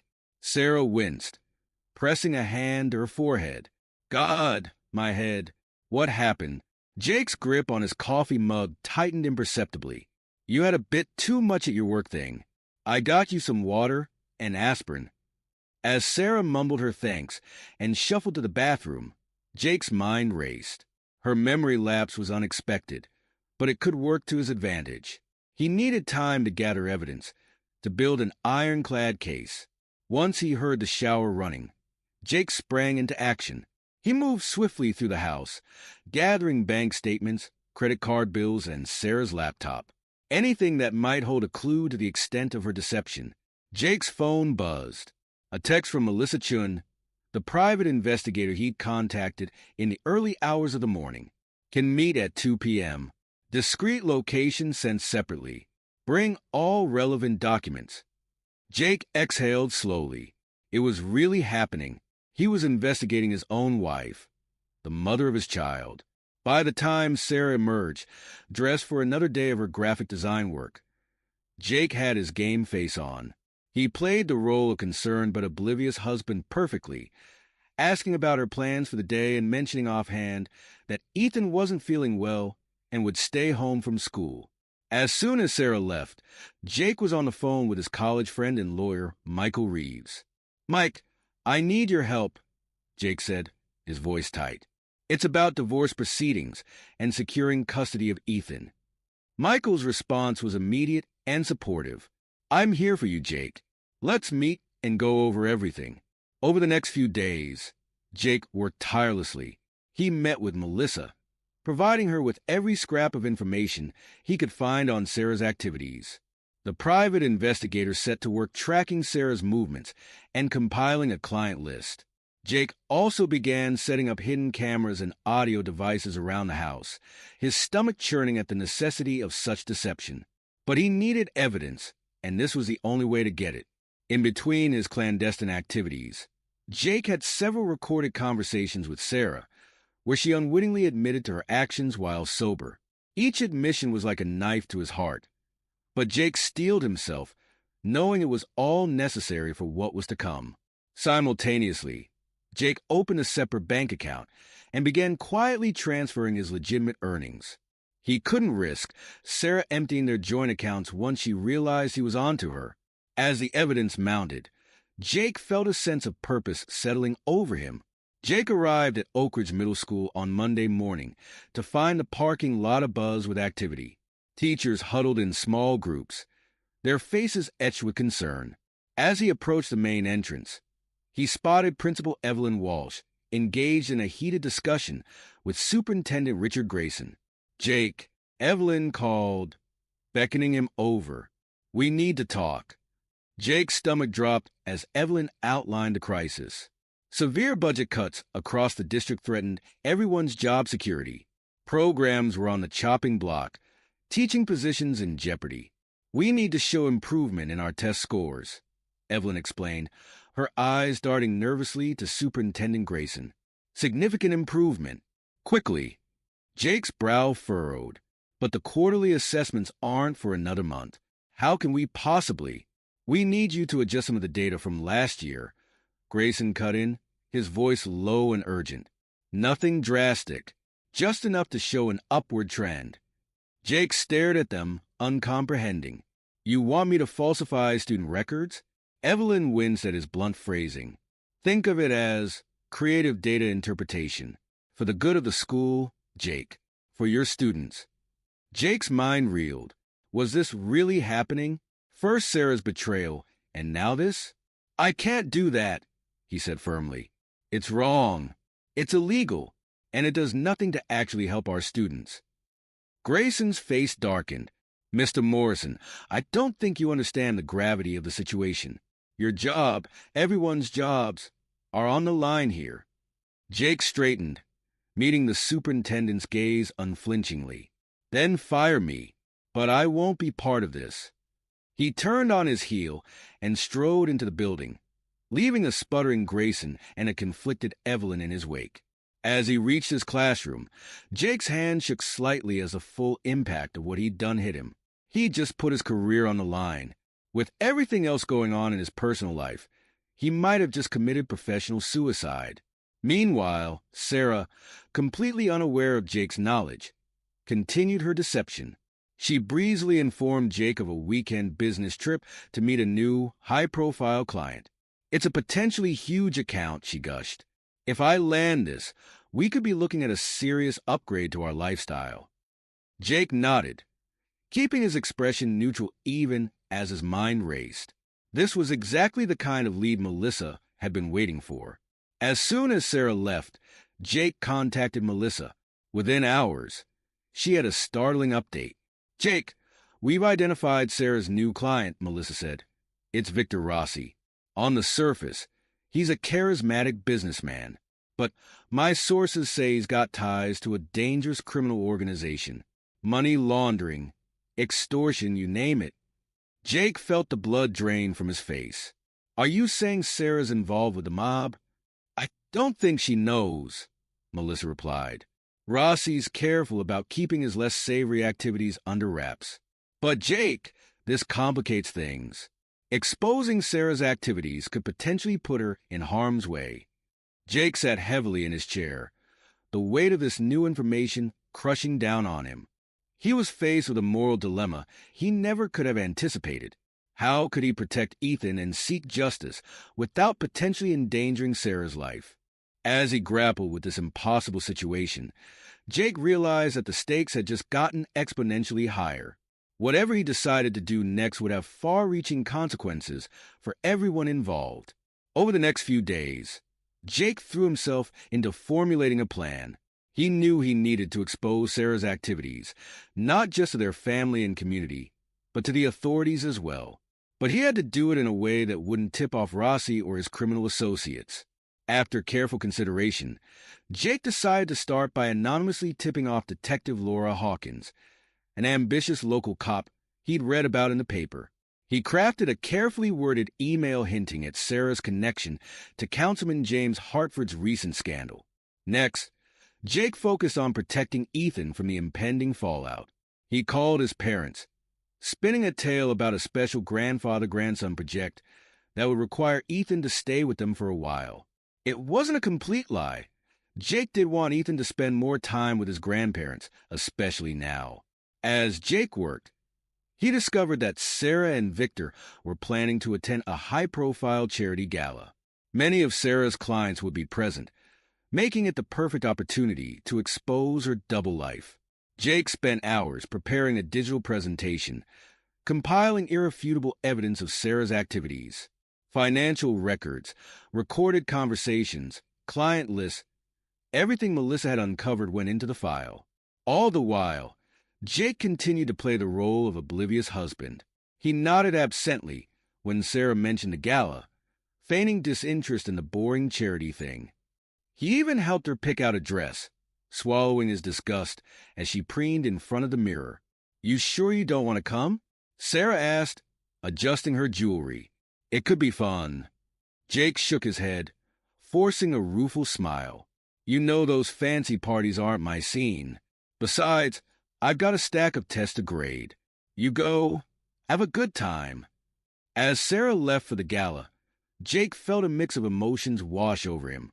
Anger, certainly, grief for the life he thought he'd had, but mostly a determination to see this through to the end. He checked his watch. In just a few hours, he would set his plan in motion. Sarah's carefully constructed world of lies and deceit would come crashing down around her, and Jake would be there to witness every moment of it. The Grand Plaza Hotel gleamed like a jewel in the night, its facade awash with twinkling lights and the constant flash of camera bulbs. Oak Ridge's elite streamed through the doors, decked out in their finest for the annual community charity gala. Jake Morrison adjusted his tie, feeling distinctly out of place in his rented tuxedo. As he approached the entrance, he felt the weight of the concealed recording device pressing against his chest. The grand ballroom was a sea of glittering gowns and polished shoes. Jake's eyes scanned the crowd, finally landing on Sarah. She looked stunning in a form-fitting red dress, her hair swept up in an elegant updo. With practiced casualness, Jake began to mingle. He recognized many of the attendees from Sarah's client list, men who had no idea their dirty little secrets were about to be aired in the most public way possible. "Jake, is that you?" He turned to see Margaret Chun, wife of the police chief, eyeing him with surprise. "Mrs. Chun." Jake greeted her warmly. "Lovely event, isn't it?" "Indeed," she replied, her gaze drifting to where Sarah stood, laughing with a group of men. "Though I must say, I'm surprised to see you here without your wife." Jake leaned in conspiratorially. "Between you and me, I'm a bit surprised myself. There have been some strange goings-on lately, but I'm sure it's nothing." He moved on before Margaret could press for details, knowing he'd planted a seed of curiosity that would soon bloom into full-blown scandal. Across the room, Jake spotted Councilman James Hartford, his florid face flushed with what looked like more than just alcohol. Sarah was at his elbow, whispering something that made the councilman's eyes dart nervously around the room. A ripple went through the crowd as a new arrival commanded everyone's attention. Victor Rossi strode into the ballroom, his powerful presence drawing all eyes. Jake watched as Sarah's face lit up, her body language shifting subtly as she excused herself from Hartford and made her way towards Rossi. Jake's jaw clenched. It was time to accelerate his plan. He made his way to where Timothy Walsh, a local journalist known for his salacious exposés, was hovering near the bar. "Mr. Walsh," Jake said, clapping the man on the shoulder. "Just the person I wanted to see. I've got a story that might interest you. It involves a certain councilman, a high-end escort ring, and enough blackmail material to keep you in headlines for months." Walsh's eyes gleamed with interest. "Is that so, Mr. Morrison? And where might one find evidence of such outrageous claims?" Jake smiled tightly. "Oh, I think you'll find it's about to become very public indeed." As Jake worked the room, dropping calculated hints and innuendos, he could see the atmosphere beginning to shift. Whispers and suspicious glances spread like wildfire. More than once, he caught Sarah's eye across the room, her confident smile faltering slightly as she noticed the strange undercurrent in the crowd. Jake checked his watch. It was almost time. He made his way towards the stage, his heart pounding in his chest. Everything he'd worked for, everything he'd uncovered, it all came down to this moment. As he climbed the steps to the podium, Jake caught sight of a familiar face near the back of the room. Detective Laura Hawkins, dressed to blend in with the crowd, gave him an almost imperceptible nod. Jake took a deep breath and stepped up to the microphone. Sarah's world was about to come crashing down around her, and he was the one holding the wrecking ball. "Ladies and gentlemen," Jake's voice rang out across the ballroom, "if I could have your attention, please." The crowd quieted, all eyes turning towards the stage. Jake could see Sarah in the back, her brow furrowed in confusion. "As you know, this gala is all about charity and community," Jake continued, his finger hovering over the remote in his pocket. "So in that spirit, I'd like to make an announcement about a significant donation." He pressed a button. The large screen behind him flickered to life, displaying a series of damning financial records and transcripts. "My wife, Sarah Morrison, has been running quite a charitable organization of her own," Jake said, his voice steady despite the hammering of his heart. "Though I don't think the IRS would approve of her particular brand of giving." A gasp rippled to the crowd as the implications of Jake's words and the evidence on the screen sank in. For years, Sarah has been operating as a high-end escort, servicing many of the fine gentlemen in this very room, Jake continued, his eyes scanning the sea of shocked faces. "But that's not all. She's also been embezzling funds, blackmailing clients, and generally making a mockery of everything this community stands for." The screen changed, now playing a recorded confession from Sarah herself.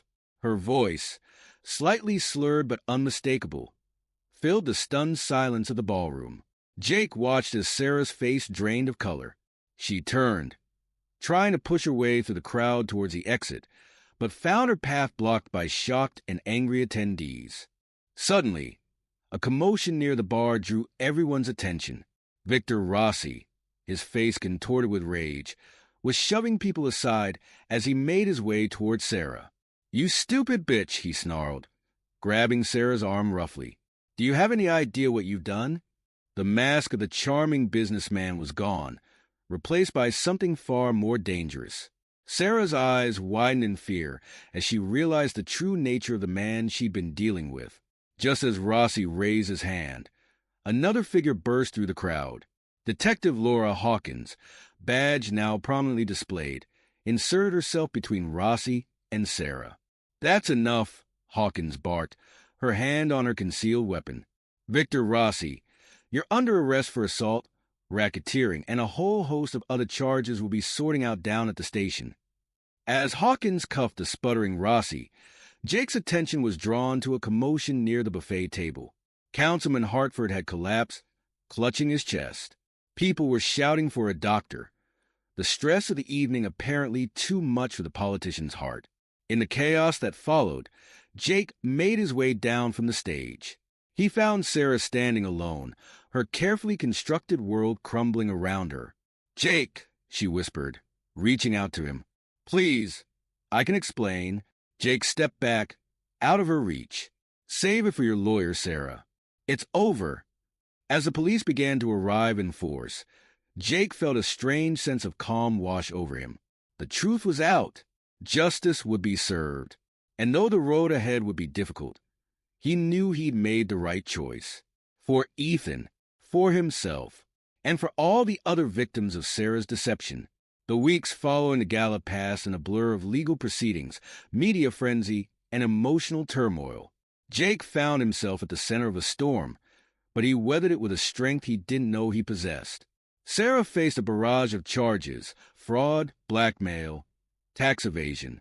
The evidence Jake had gathered, combined with the testimony of her former clients, left little room for doubt. As he sat in the courtroom, watching his wife of 15 years being led away in handcuffs, Jake felt a complex mix of emotions. Relief, certainly. Anger, still simmering beneath the surface. But mostly a profound sadness for what might have been. The family court case was next. Jake presented his evidence methodically, painting a clear picture of Sarah's unfit parenting and financial misconduct. When the judge awarded him full custody of Ethan, Jake felt a weight lift from his shoulders. They could start to heal now, to rebuild their life together. Surprisingly, Jake managed to protect most of their assets from Sarah's creditors. His foresight in opening separate accounts and documenting every transaction paid off, ensuring that he and Ethan wouldn't be left destitute by Sarah's crimes. But the repercussions of that fateful night weren't confined to Jake's personal life. The scandal had sent shockwaves through the entire community, toppling pillars of society like dominoes. Superintendent Richard Grayson was one of the first to fall. His involvement in the data falsification scheme came to light during the investigation into Sarah's activities. Jake found himself hailed as a whistleblower, his refusal to compromise his integrity now seen as an act of heroism rather than insubordination.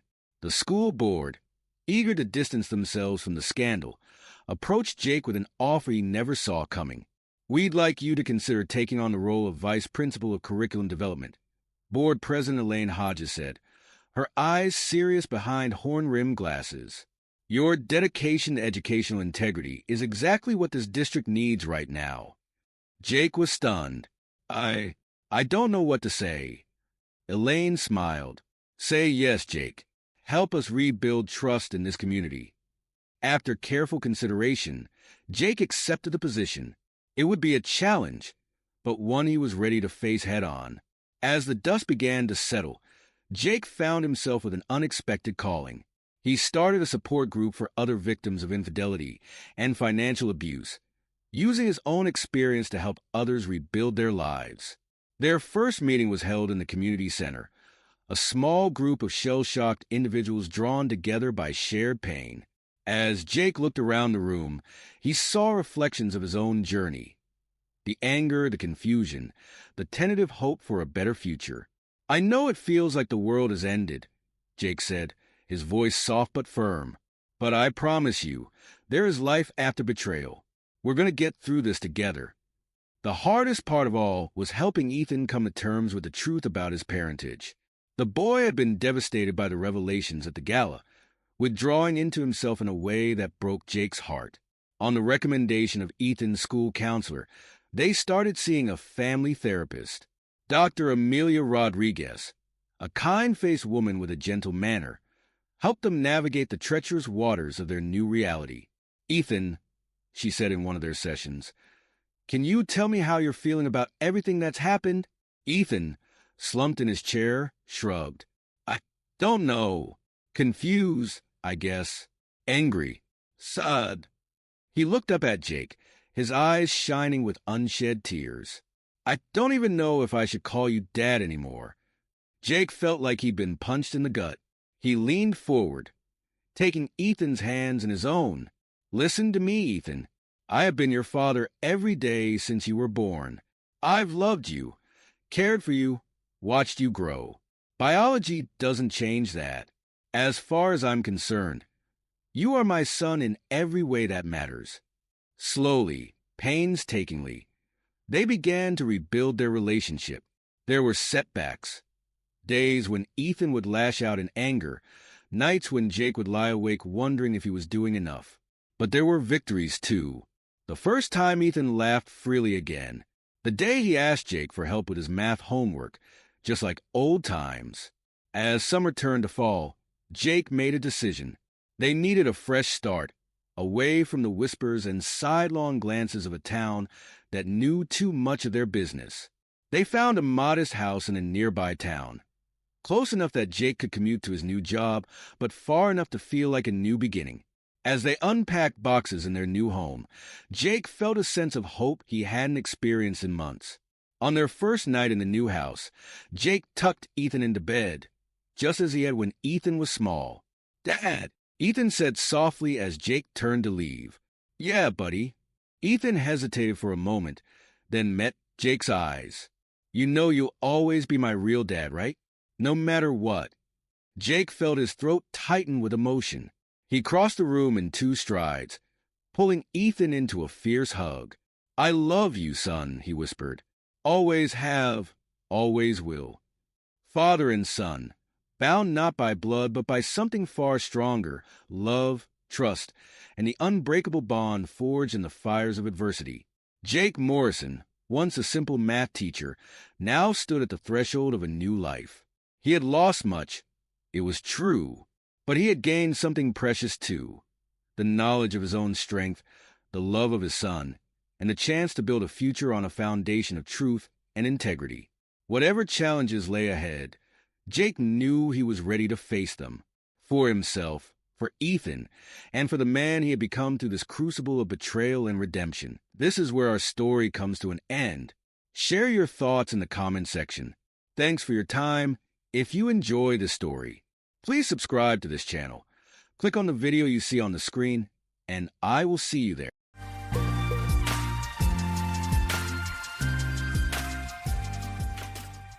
Growing up in a small town, I was always surrounded by people who knew each other. Family bonds, friendships, and loyalty meant everything. It wasn't until later in life that I realized how fragile those connections could be. My brother Larry and I shared nearly everything, or so I thought. We were twins and looked alike, but we couldn't have been more different. I enjoyed working on mechanical projects, helping out at our father's junkyard, while Larry was more drawn to sales and smooth talking. As time passed, though, life revealed the cracks in relationships we had taken for granted. What I didn't see coming was how those small cracks would eventually grow into a wide chasm between us. My life changed significantly when I married Abigail, a strong, successful woman who had her own career in insurance. We built a home together and seemed to have a perfect marriage. But over time, I began to notice small things, little signs that something was off. Abigail's behavior shifted, and there were moments when I couldn't shake the feeling that my trust was misplaced. I never imagined that this unease would unravel not only my marriage, but also the fragile peace between my brother and me. It's strange how quickly things can change. My whole world turned around the day I went on a fishing trip with a couple of close friends. Meanwhile, my wife Abby was at work when she got a disturbing phone call. "Is this Abigail Bell?" the caller asked. "Yes, speaking. How can I help you?" she replied, confused. "We have your husband. He's been taken hostage and we are demanding a ransom of $250,000. You have 24 hours to get the money or he will be eliminated. Don't involve the police or he dies. Expect another call at 3 p.m. for further instructions." Shocked and terrified, Abby tried to compose herself. "What? Who is this? Is this a joke?" The caller's cold tone left her paralyzed with fear. She had no idea what to do next. I had gone on a fishing trip with some friends to Lake Erie for 3 days, leaving my cell phone behind so we could enjoy the peace. Me and my buddies were on my boat, drinking beer and fishing, having a great time. We didn't get out much, so we were enjoying ourselves. My boat was a decent size, 35 feet, and could comfortably fit 6 people if they were friendly. We rented a cabin nearby to stay in overnight. For the past 6 years, we've done this kind of fishing and camping trip once a year. While I was downing another beer, the Coast Guard sped up to us, stopping next to the boat with their weapons drawn. They asked, "Is one of you Terry Bell?" "That's me," I answered. "What's going on here? Why are you pointing weapons at us?" "Sir, we were told you've been hijacked and held for ransom." "I assure you I'm fine. These are my friends, Joe and Al. They both work for me. We came here to fish for a few days without phones, so we wouldn't be disturbed. Now, could you please lower your weapons? Sorry, Mr. Bell. We need to board your boat and take a look around. Do you have any weapons on board? Just the usual emergency items like flare weapons. Come aboard.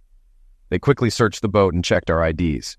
Afterward, they apologized, but insisted I come with them. The police needed to speak with me at home. Joe, Al, you guys keep fishing. I'll try to get back to the cabin tonight or tomorrow. If I don't, make sure the boat's secured and everything's locked up. I left with the Coast Guard and headed to shore. I had met Al and Joe in prison. 12 years ago, I was convicted of receiving stolen property, which I'll explain later. Joe and Al also met in prison while serving time for attack. Each of them had caught their wife cheating and knock up her lover. They could have been charged with attempted homicide, but they took a plea deal for attack. Both divorced afterward. We became good friends and looked out for each other in prison. After my release, I promised to help them when they came up for parole. I served 3 years before getting out. My father owned an auto parts warehouse, where I'd worked since high school, and I took over the business when he got sick and passed away. About a year after my release, Joe and Al were paroled. At the hearing, my dad and I promised them jobs at the warehouse, and Dad mentioned he had trailers near the site where they could live. Because they had jobs and a place to live, they were granted parole 8 years ago. Both thanked my dad and me. They were excellent workers, now they're close friends.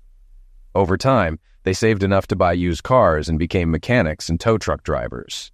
They were jacks of all trades and could handle anything at a junkyard. All they needed was a fresh start. They even began dating, eventually married, and bought homes of their own. They were always grateful to my father and me for helping them out. They continued to work for us and were well paid. The police gave me a ride home since I didn't have my car.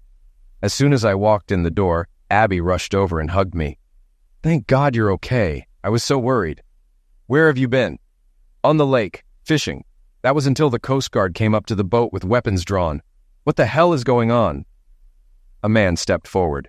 "I'm Detective Abel. I'm in charge of the case. We need to know where you've been for the past 24 hours. "Nonsense. You dragged me away from my fishing trip, and I want to know why before I say anything." "Fair enough. Your wife called this morning saying she got a call at work claiming you were hijacked and they were demanding a ransom of $250,000. The caller said they would call your house at 3 o'clock. We're all set up and waiting for the call." "This has to be some kind of sick joke. Who the hell would snatch me? I own a damn warehouse and trailer park. What, are they after auto parts or a broken-down horse? Abby, did they say anything else?" "They told me I had 24 hours to raise the money, or you'd be eliminated. And if I contacted the police, you would die. They said they'd call at 3 o'clock with further instructions. I was terrified. They said if I called the police, you'd be dead. But I didn't know what to do. So I called anyway. I was so scared." Abby started crying.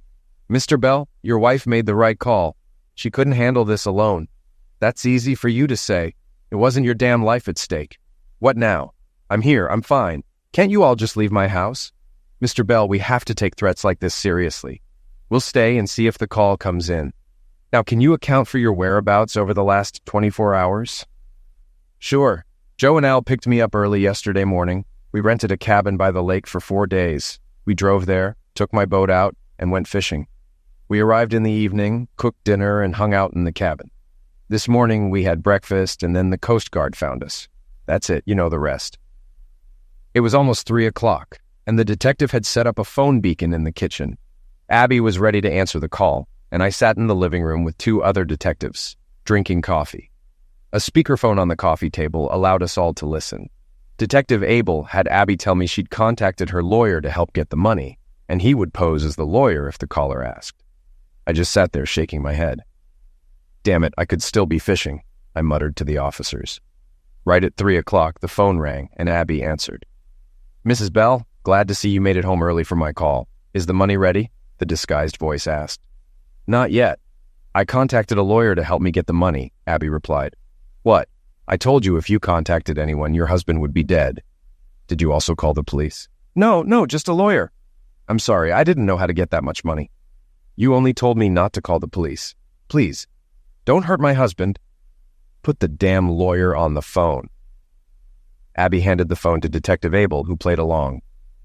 "This is John Wells, the Bell's attorney. What do you need?" "We need the money or Bell dies. Is that clear enough for you?" If we find out anyone contacted the cops, he's dead. This isn't a damn game. I'm not playing either. Before we give you that kind of money, we need proof you have Mr. Bell and that he's alive. We heard some noise on the other end, then a voice. Abby, it's me, Larry. These masked men grabbed me right after you left the hotel this morning. Please, give them what they want. Then we heard a loud thud, like someone being punched. Damn it, I shouted. That's my loser brother, Larry. What the hell does he mean you were with him this morning? As you can see, sweet Abby, we know you lied to us. Was that your husband in the background? Does he know you've been fooling around with his brother? Looks like we got the wrong Bell. We went to the warehouse yesterday and were told Mr. Bell was on vacation. We stopped by your house and followed you to your hotel. The room was registered to Mr. and Mrs. Bell, so we assumed it was your husband. After you left this morning, we took the wrong Bell. He kept telling us we had the wrong guy until he mentioned having a twin brother. What now that you don't have Terry Bell? The detective asked, still pretending to be the lawyer. $300,000 by 9 o'clock tomorrow morning, or Larry Bell dies. The extra money's for the lies and the trouble you caused. We'll call tomorrow morning with drop-off instructions. No more games. The line went dead, and I stood up, furious, yelling at Abby. You cheating strumpet! You've been messing around with my brother? I'm not paying a dime to save him. Let those pricks deal with him. It'll save me the trouble of doing it myself. 2 officers stood between Abby and me, telling me to sit down. I walked over to the fridge, grabbed a beer, and turned on the TV. I want nothing to do with my gigolo brother or my cheating wife. As soon as this is over, we're getting a divorce. The detective asked Abby if what the hijacker said was true, needing to know her every move since she left the house the previous morning. She was upset and crying, but I ignored her. I didn't care anymore. Abby started explaining to the detective, but tried to keep her voice low. I still heard everything. She admitted to meeting Larry at the motel, even though his wife thought he was out of town. They'd been having an affair for months. I felt my anger rising as I realized I had been played. After dinner last night, we went to our room. I'm not going into details about how we made love, Abby said. I cringed. Love-making? Larry never loved anyone. He only wanted you because you were married to me. He didn't care about you, and now neither do I. Abby kept talking, but she was clearly scared of me. She seemed relieved the police were there. We said goodbye in the morning and agreed to meet again in the evening. I went to work to keep things looking normal. That's when I got the call that my husband had been hijacked, and I realized how worried I was about him. I didn't know what to do, so I called the police. That's all I've told you. Did you plan to return to the room tonight? The detective asked, turning away from me. Yes, we had the room for 2 nights. Damn strumpet, I yelled. One of the officers jumped up to restrain me, but I stayed seated. I wasn't about to end up in jail again. Larry and I were twins, but we couldn't have been more different. I liked working with machines, while Larry was always chasing women. We got along as kids only because I let things slide. Whenever I had a girlfriend, Larry always managed to charm her away. He was smoother, more charismatic, and usually dumped them after he got what he wanted. My approach was simple. If the girls wanted Larry that badly, they could have him. I wasn't in love with any of them anyway. Our mother passed away from cancer when we were 18, and we lived with my father until we finished high school. Larry wanted to go to college and become a salesman. He was always good at talking. The only person Larry cared about was himself. I, on the other hand, stayed home to help Dad with the scrap metal business. To most people, it was just junk. But Dad's fortune was over $1 million tied up in inventory. I didn't go to college, choosing instead to help grow the business. Dad was proud of the work we did together. One night at a party, I met a girl, and we started dating. Within a year, we got married, and she moved in with me and Dad. Eventually, Dad gave us the house and moved into one of his trailers to give us more privacy. Over the next few years, my wife Beth and I had 2 children, and life was going well, until Larry came home from college. One day, I saw him flirting with Beth, and that was the breaking point. I slapped him hard and warned him, if you ever come near her again, I'll destroy you. Beth stayed silent. She knew to keep quiet when I was angry. I had never accused her of anything, but I had my suspicions. Neither she nor Larry denied what I said that day. After that, we didn't see much of each other. Larry kept his distance from Beth and took a job as a traveling sales rep for a window and siding company. His job allowed him to meet plenty of women. He had the gift of gab and always found a way into the lives of wealthy women. He lived off them until he moved on to the next one. His job didn't pay for the lifestyle he wanted, but he got by because of the women he dated. It's been 12 years since I married Beth. We had a solid marriage, though I always had my doubts. We had 2 wonderful children, and because of them, I didn't dwell on the possibility of cheating. Around that time, my father's health started to decline after a stroke. I reached out to Larry asking if he wanted to join the salvage business, but he just laughed, saying he wanted nothing to do with it. Dad was disappointed, but I assured him I would always be there for him.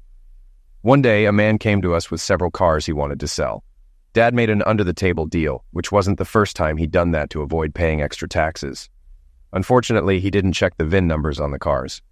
A few days later, law enforcement showed up with a search warrant.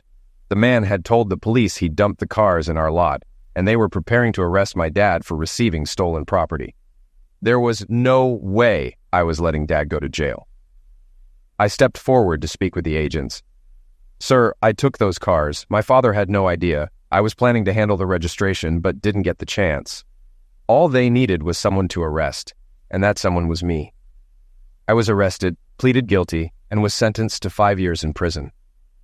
My father was heartbroken and promised he'd do anything for me. I hugged him, and he tearfully apologized. The day I was taken away, I realized my dad wouldn't survive prison. He already had a weak heart, and I couldn't bear the thought of him dying alone in there. Beth left me and filed for divorce 2 months after I went to prison. She said she didn't want to live alone, and of course, she took the kids with her. She soon started dating an insurance agent and married him a few months later. Losing my kids hurt, but I said to hell with her. I kept in touch with my father through letters, and he visited me every month. Several of his cousins helped him run the salvage business while I was locked up. I couldn't do much from prison, but at least Dad trusted his cousins, who were a bit younger than him. In prison, I met Al and Joe. They seemed like decent guys. Both of them had caught their wives with lovers and knocked them so badly the men had to be hospitalized. I could relate. I almost did the same to my own brother. I promised them that when they got out on parole, I'd help them however I could. I even talked to my father, and he agreed to hire them when the time came. After serving 3 years of my 5-year sentence, I was released. I was glad to be free and to help my father again. He made me part owner of the business, telling me that when he passed, it would be mine, and Larry would have no claim to it. His cousins were running things well, so we kept them on. Dad joked that they worked a little harder once I got back, which made us both smile. The following year, we hired Al and Joe, fulfilling the promise I made to them. They were grateful to us and said they always would be. Several years passed, and things were going well. Business was booming, and I made sure every vehicle that came through was inspected thoroughly. I wasn't going back to jail. One day, I rushed my father to the hospital after he had a heart attack. I called Larry, and he made it in time to say goodbye before Dad died. As promised, I inherited the rest of the business, the trailer park, and the house where I had lived with Beth and Dad. Larry got Dad's savings, stocks, and bonds, about $300,000, and left happy. He had recently married a wealthy widow named Cora, who owned a real estate business with her late husband. Cora was smart enough to have a prenup to protect her fortune. She was successful, intelligent, and attractive, though I think loneliness drew her to Larry. She could have done so much better. It was at one of Cora and Larry's parties where I met my current wife, Abigail. Abby was beautiful, with a great figure and legs. She could have easily been another one of Larry's conquests, but she was friends with Cora. Abby had been married and divorced twice, with no kids. She worked at an insurance office in downtown Cleveland. Abby and I started dating regularly, and soon we decided to get married. I incorporated the salvage business to protect it from anyone trying to claim it. Abby brought $400,000 into the marriage, and I didn't mind getting an advance on it. She believed we'd be together for life, even though she'd been married twice before. I didn't mind either. In fact, the prenup protected my assets too. I knew her savings came from her exes. I cared for her, but I'm not sure I'd call it love. I've always had too many questions to fully trust anyone. After I got out of prison, Beth agreed to let me see my children. I was pleased that they still called me Dad, and I was part of their lives. I was even helping both of them go to college. Life was good. Business was thriving. Al and Joe were my best friends, and I saw them often. I was married to a beautiful woman. Things were better than ever. A couple of months ago, Abby started acting strange. I chalked it up to something women go through and didn't think much of it, though I kept my guard up. I had no reason to believe she'd cheat on me. I told her I was going on a fishing trip with Joe and Al like we'd done for the past 6 years. We wouldn't have our cell phones, and I told her if there was an emergency, she could always contact the Coast Guard. So far, that had never happened. The detective was talking to his tech team, hoping to trace the phone number from the call. The caller had been on the line long enough. "Have we located the phone?" the detective asked. "Yes, sir, but it's not a solid trace. The caller used a prepaid track phone, disposable. You can add minutes, but they're hard to trace. I tracked the number, but all it tells me is that it was bought at a Walmart. Could have been purchased anywhere.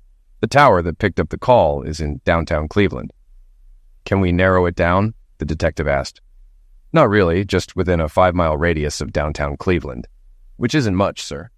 "Send 2 officers to the motel and see if we can find out anything," the detective ordered. "Mrs. Bell, we'll need the name of the motel and your room number. Maybe someone saw something or a lobby camera picked up some footage. Also, check if Larry Bell's car is still in the parking lot." Abby gave the officer the info he asked for, including Larry's car make. She grew worried and asked about the ransom. I stepped in. "I'm not paying a dime. If you want him, you can cover the ransom yourself. Also, we should tell Cora since her husband's been hijacked." "No, we can't tell her," Abby said. "Actually, Mrs. Bell, we do need to speak with her," Detective Abel said. "It's her husband. She has the right to know." "Let me call her," I suggested. "She can come here and you can talk to her." "Fine, but get her here fast," the detective replied. I called Cora. "Hey, Cora, it's Terry. Can you come over? We need to talk." "Terry, is this about Larry? He was supposed to be in Pittsburgh, but he's not there. Do you know where he is?" Cora asked. "No, I don't. The detective needs to speak with you in person, so please come quickly," I said. 15 minutes later, Cora arrived. I met her at the door and brought her into the living room. "What's happening? Where's Larry? Is he okay?" she asked, worried. "Mrs. Bell," the detective started. "Just call me Cora. There are 2 Mrs. Bells here," she interrupted. "Where's Abby?" "She went to the bathroom," I said. "Cora, what did you mean when you said Larry wasn't in Pittsburgh?" the detective asked. "Do you know where he is? Why won't anyone tell me anything?" Cora trembled. I looked her in the eye. "Cora, Larry's been hijacked. They thought it was me but took him by mistake. He's alive, but they're asking for a ransom." Cora gasped. "Oh my God, why would they snatch him, or you?"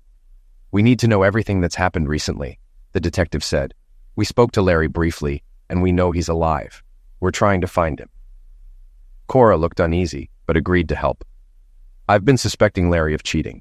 He went to Pittsburgh for a home show and said he was sharing a motel room to save money. He's done it before, but this time he seemed different." "What made you think he was cheating?" the detective asked. "He's been distant, avoiding closeness and disappearing more often. I hired a private investigator to follow him. He left yesterday, but when he checked into the motel, the investigator found another man in his room. Larry wasn't there." "A private investigator?" I cut in. "I needed to know. It cost me $1,000, but it was worth it if it proved anything. This morning, the investigator told me Larry never showed up, so he returned half the money." Just then, Abby came in, eyes red from crying. Cora rushed over to hug her, but Abby held her hands up. "What's going on?" Cora demanded. "Why is my husband being held for ransom, and why is my best friend avoiding me? What aren't you telling me, Terry? You've never lied to me." I handed her a beer and told her to sit. I explained everything, including how they mistakenly took Larry instead of me. "The reason they confused us," I added, "is because my wife was having an affair with your husband." "What?" Cora shouted. "Larry and Abby are having an affair?" Turning to Abby, Cora snapped, "You lied to me, comforted me, and now I find out you're the one cheating with him." Cora started crying, and I hugged her until she calmed down. Detective Abel then asked if she had more to add. "He gambled a lot and lost money," Cora said. "I don't know if that's why they wanted Terry." The detective turned to me. "Do you have any enemies or know anyone who'd want to snatch you? I'm worth a lot on paper, but I can't get that kind of money quickly. My brother probably set this up. He's been sleeping with Abby and knows she has access to money." Abby shouted, "He didn't do this. He loves me. And we were going to leave together. You're just jealous. You two-faced witch," Cora yelled. "He's all yours. He even took money from my account. I'm done with him." Detective Abel intervened, trying to calm everyone. "We still need to find Larry and the hijackers. Can either of you get the $300,000? Cora looked desperate. "I only have a couple $100,000 left. He's still my husband until I divorce him." "Don't spend another dime on him," I said. "He's been using you. Let Abby deal with it." Abby snapped, "That would wipe me out. You two don't care at all, do you?" I muttered, "He cheated on me with you. If you want to save him, do it yourself." Cora, I'll file for divorce before you on Monday. Bring me coffee, I joked. Cora stayed silent, her eyes filled with tears. Detective Abel sent 2 officers with Abby to get the ransom money, nearly all of her savings. When they returned, I stood up. I'm leaving, I said. You can't, the detective replied. Either arrest me or I'm going fishing. Call me if you need me for the funeral, I said coldly. Cora told them she couldn't stay because of Abby and would go to her own house. The detective arranged for a security guard to watch her home and promised to keep her updated. I turned to Abby. I'll stay at the cabin for a few more days. Once you get your lover back, I expect you to move out of my house. It's mine now. Detective Abel didn't know what to do with me. He walked me to my car, reminding me to stay alert since I was supposedly the original target. Thanks, but I doubt it, I said, driving off to the cabin. Later, Al and Joe came back with pizza and beer, and I told them what had happened. The next morning, I went fishing, waving at the Coast Guard, who I suspected were keeping an eye on me. We made sure to make it easy for them, blasting the foghorn when we passed by again. Around 3 a.m., a car pulled into my driveway as Al and Joe were getting out. Al in my car and Joe in his. Detective Abel and 2 other detectives, all in suits, stepped out. You don't look like you're here for camping or fishing, Abel said. Where are your friends headed? I explained. I was going to rent the cabin a few more days. They're picking up their families to stay. We all came in Joe's car and I had lent mine to Al. So why are you here? Did you save my wonderful brother? Abel responded, We found your brother. He was shaken up, but he'll be fine. I don't think he was involved in the hijacking. I've known him all my life, and I'm sticking to my theory, I said. Want a Coke or something? A Coke would be nice. Can we look around the cabin? Abel asked. Sure, come in. It's messy from breakfast, but we'll clean before they get back with their wives, I joked. As they came in, Abel filled me in on what happened after I left. The detectives questioned the motel clerk, who said someone asked for the Bell's room, but didn't get a good look at him. Larry and Abby's room had a back exit by the pool. Larry was likely taken through that door. No one saw anything, but Larry's car was still in the parking lot, and most of his stuff, including his wallet, was left behind, minus cash and credit cards. The other detectives joined us, and I brought snacks. Abel continued. The hijackers called at 9 a.m. asking for the lawyer to hand over the ransom. The drop was in a dangerous part of town, so we couldn't let Abby go. So, my wife used her savings to pay the ransom for my brother, her lover? I asked. Yes, but we usually get the money back 80% of the time, Abel replied. So, Larry's safe, but you lost the money, I said. Yes, we lost track of the money. The hijackers had a well-planned operation. You mentioned they, so it was more than one person? According to your brother, after Abby left the motel, 2 masked men knocked him down, injected him with something, and he woke up in a dark, windowless room. He had water but no food and was lying on an old mattress. I know you think he set this up, but I can't see him doing this to himself, Abel explained. Detective Abel continued. Larry was told to bring a suitcase of money to an abandoned shopping center. The area looked like a war zone. There was an old green Chevy in a garage. Larry had to place the suitcase in the trunk, take the key, and leave. The hijackers said they had another key and would call with Larry's location after checking the money. When Larry protested, they threatened to eliminate him if the money wasn't delivered by 10 o'clock. We didn't like it, but we agreed and planned to watch the car. Jim and Bob hid nearby with binoculars, keeping an eye on the building and car. We waited until noon, but no one showed up. I was worried something went wrong, but the tracker showed the suitcase was still in the car. Then Mrs. Bell got a call with Larry's location. He was 2 houses down, locked in an old loan office or vault. The lock was welded shut, so Jim had to break it with a sledgehammer. We found Larry in his underwear, dehydrated and using a bucket for a toilet. He had no idea who hijacked him, just 2 masked men. They were angry when they realized they had mistaken him for you. I asked, "What happened to Abby's money? Didn't you say the suitcase was still in the car?" "That's the crazy part," Abel said. When Bob opened the trunk, the suitcase was there, but the money was gone. The car had a false bottom, and the money was taken through a hole leading to the sewer. We found where the person exited, about 100 yards away, but no leads on who it was. Larry was taken to the hospital, dirty and shaken, but okay. I followed your wife there. Jim and Bob stayed at the scene but found no clues. We had the Chevy towed for inspection, but I doubt we'll find anything. Did you tell Cora? I asked.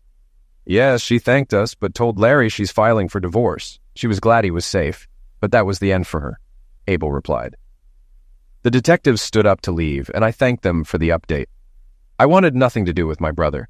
The best thing he could do was stay away from me.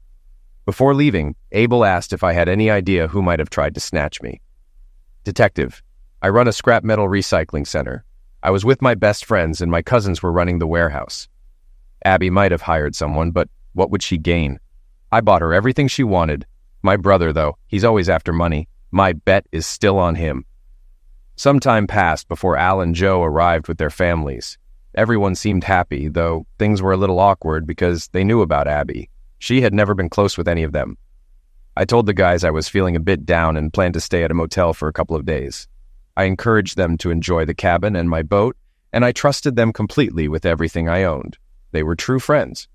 I promised to be back in 2 days to dock the boat and close up the cabin. I told them to enjoy their vacation, and I'd see them at work on Monday. I figured some peace and quiet would do me good, giving me time to think about my next steps.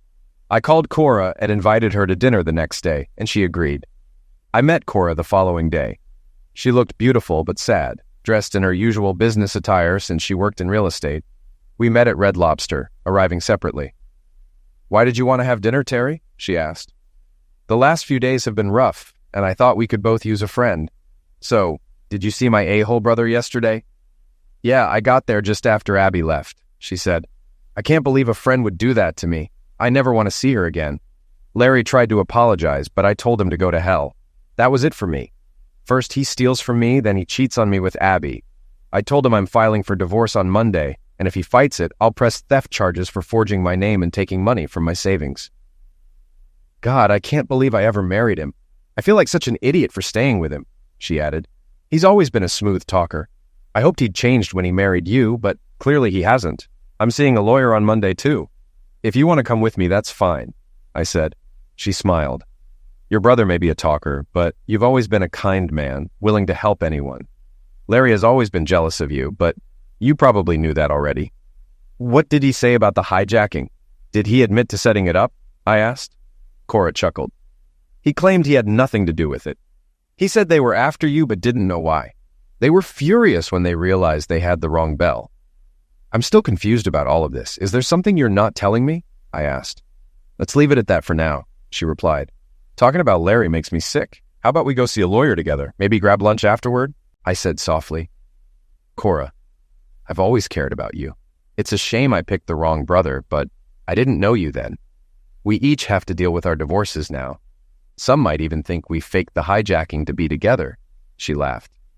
"But that doesn't mean we can't have dinner or lunch once in a while." I loved spending time with her. She was kind, genuine, and easy to talk to. I had thought about her many times, but never admitted my feelings. We were both married and respected our vows. After the divorces, I hoped things would change. When I returned to the cabin on Sunday, Al and Joe, or maybe their wives, had already cleaned up. They thanked me repeatedly for letting them use the boat. I told them they could use it any time. The wives even gave me hugs. Al and Joe had already returned the boat, tied it up, and locked everything. I said goodbye to Joe and his family, telling them I'd see them tomorrow, though I'd be late because I had to stop by the lawyer's office. I gave Al and his family a ride home since they didn't have a car with them. On Sunday evening, I called Abby from the motel and told her, "I hope you're packing because I'll be home Monday after work and you'd better be gone or you'll regret it." It was a threat, but I didn't care. I wasn't sure I'd actually do anything, but I was definitely going to throw her out. She wanted to talk about money and divorce. I told her, "It's all in the prenup. You'll get what you came in with and the house, and almost everything in it stays with me." When she said most of her money was gone because she gave it to Larry, I replied, "You can thank my brother for that. Talk to him. Maybe he can return some of the money." She got angry. "You're a horrible, pathetic person. You would let your brother die." I cut her off. "I didn't do anything.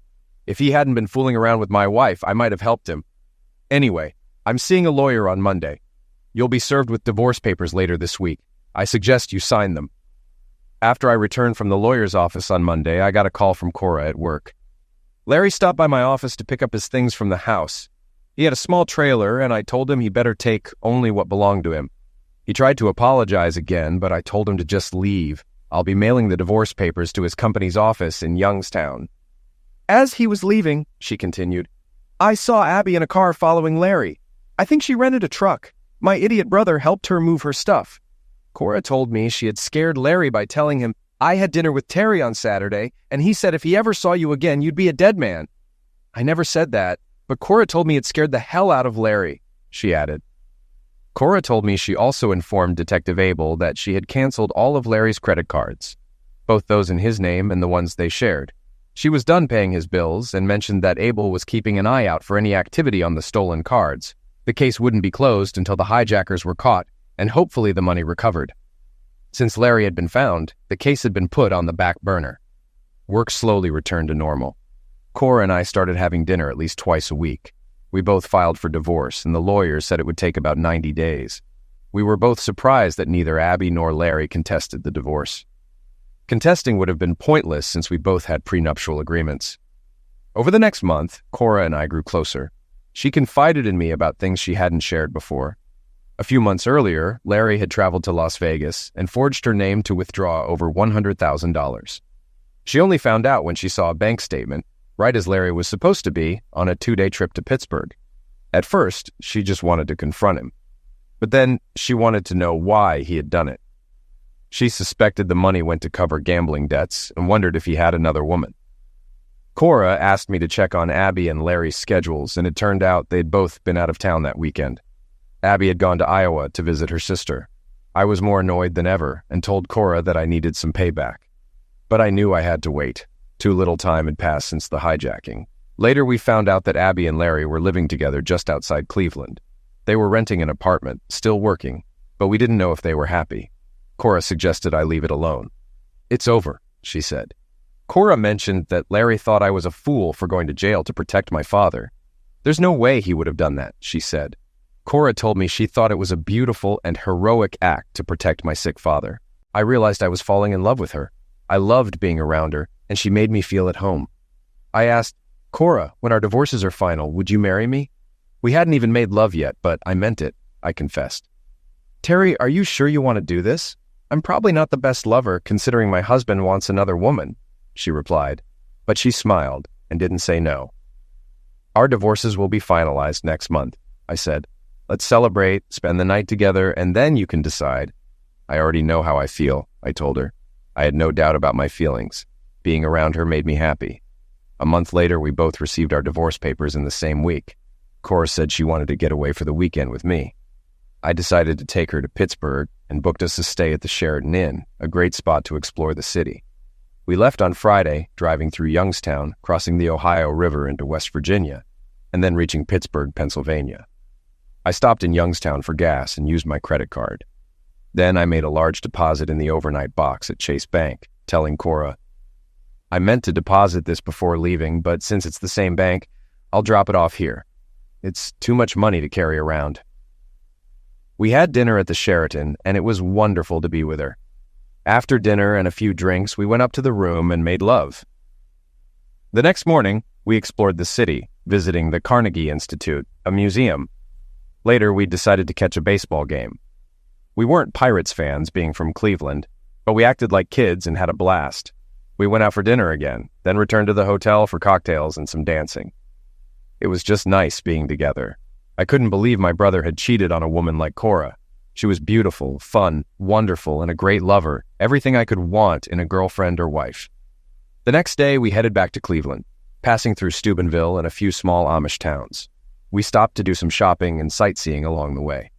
I dropped Cora off at her house and told her I'd like to see her Monday after work. On Monday, she cooked us dinner. She was an amazing cook, too. After we finished eating, there was a knock at the door. Cora answered it. It was Detective Abel. Mrs. Bell, may I come in? I have a few questions for you. Of course, come in, she said. Terry, Detective Abel is here, she called. I walked into the room, and Abel looked a little surprised to see me. Before you say anything, I started. Cora and I have been seeing each other. This only started after we both found out about our exes cheating. You're both adults. What you do is your business, Abel said. I have a few questions about the credit cards you canceled that were stolen. Do you still have a list? Yes, it's in the desk. I'll get it, Cora replied. She handed the list to Detective Abel. What's this about? Cora asked. I noticed you canceled the Chase card you both used. Is that right? Yes, why? She asked. Your husband had another Chase card he used last Friday at a gas station in Youngstown. Larry was at his corporate office in Youngstown on Friday. He said he didn't use that card and that it was stolen. I only canceled the cards I had duplicates of. I didn't know he had another Chase card, Cora explained. Was my name on that card? No, Abel said. He claimed it was his alone. He ordered a new card but hadn't used it. So, what do you want from me? I just need to confirm the cards you canceled. That's all you can do, Cora said. It sounds like Larry's problem, not mine. You're right, Abel agreed. But I needed to check. That card wasn't just used for gas. It was also used for an overnight deposit. Someone put $100,000 into an account that already had $75,000. What? I asked, shocked. Someone put $100,000 into Larry's savings account? Who else could have done that but Larry himself? Did you ask him? Yes, Abel replied. He didn't have much to say. Your ex-wife was there demanding to know where the money came from and why he didn't tell her about the $75,000. Larry just clammed up and refused to answer. You may be right about your brother, Mr. Bell, Abel continued, but we can't prove anything. We're just tracking the stolen cards. Larry claimed this card wasn't stolen, but he was uncertain when he gave me the list. After Abel left, Cora looked at me, her eyes filled with questions. I knew she wanted to talk, so I decided to be straightforward. Cora, are you going to marry me? I asked. Terry, I care about you. I really do, she said softly. But I have one big problem. What's that? I asked. I'm sure we can work through it. It's about the hijacking, Cora said. I have a feeling you know more than you've told me. If we get married, I need to be able to trust you. I've been married twice, and both my husbands lied to me, not just about cheating. I don't want that again. I smiled, though I felt a pang of guilt. Why do you think I know more? Terry, we were in Youngstown on Friday, she said calmly. You got gas and stopped at Chase Bank to make a deposit.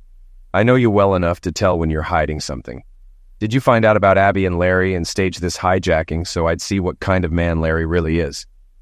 I hesitated, but I knew I owed her the truth. So, what do you want to know? If I knew about it, if I was involved? I just want the truth, she said. I need to be able to trust you, and you can trust me.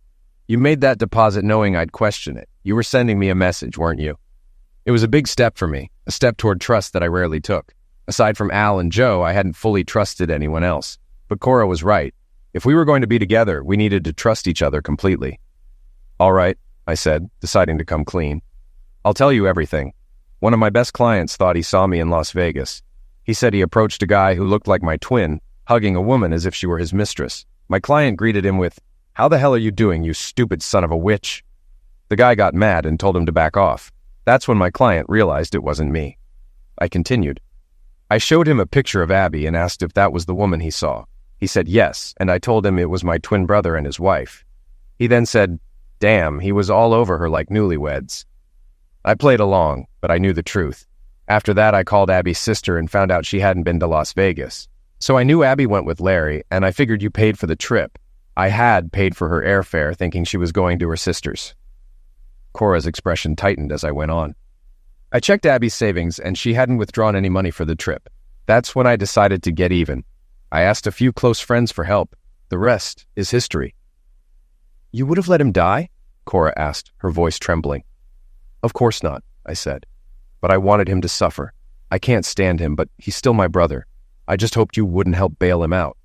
I was surprised Abby gave the money, but I'm sure she thought she'd get it back once the hijackers were caught. Why did you give Larry money on Friday? She asked, still processing. I got rid of all his cards except for the one in his name after you mentioned you'd canceled the rest. I checked the balance. It was $75,000, likely what he took from you. I used it to buy gas so Detective Abel would know the card had been used. Then I deposited the money into his account. Larry's so greedy he'd never admit someone else put that money there, and I knew it would create doubt between him and Abby. She'll always wonder if it's her money. I laughed bitterly. There's no way he can explain that kind of cash. Cora stared at me, her expression unreadable. What did you do with the rest of the money? I didn't need any of it. I bought stock in my company for the two friends who helped me. $50,000 each. They now own about 4% of the company. I told them to hold on to it for now. They're happy to have a stake in the business. The remaining $100,000 is for you, the money Larry stole. I thought you could put it in the real estate account. Cora didn't know what to say. I had essentially hijacked her husband for her benefit, told her the truth, and didn't take any money for myself. She knew I did it to get back at both Abby and Larry, but I had also helped her. "Well, that's everything," I said. "It's up to you whether you trust me. I love you, Cora, and I want you in my life, and I promise not to lie to you." Cora looked at me for a long time, then kissed me softly. She took my hand, led me to the bedroom, and we made love. We decided to rent a cabin and have a small private wedding.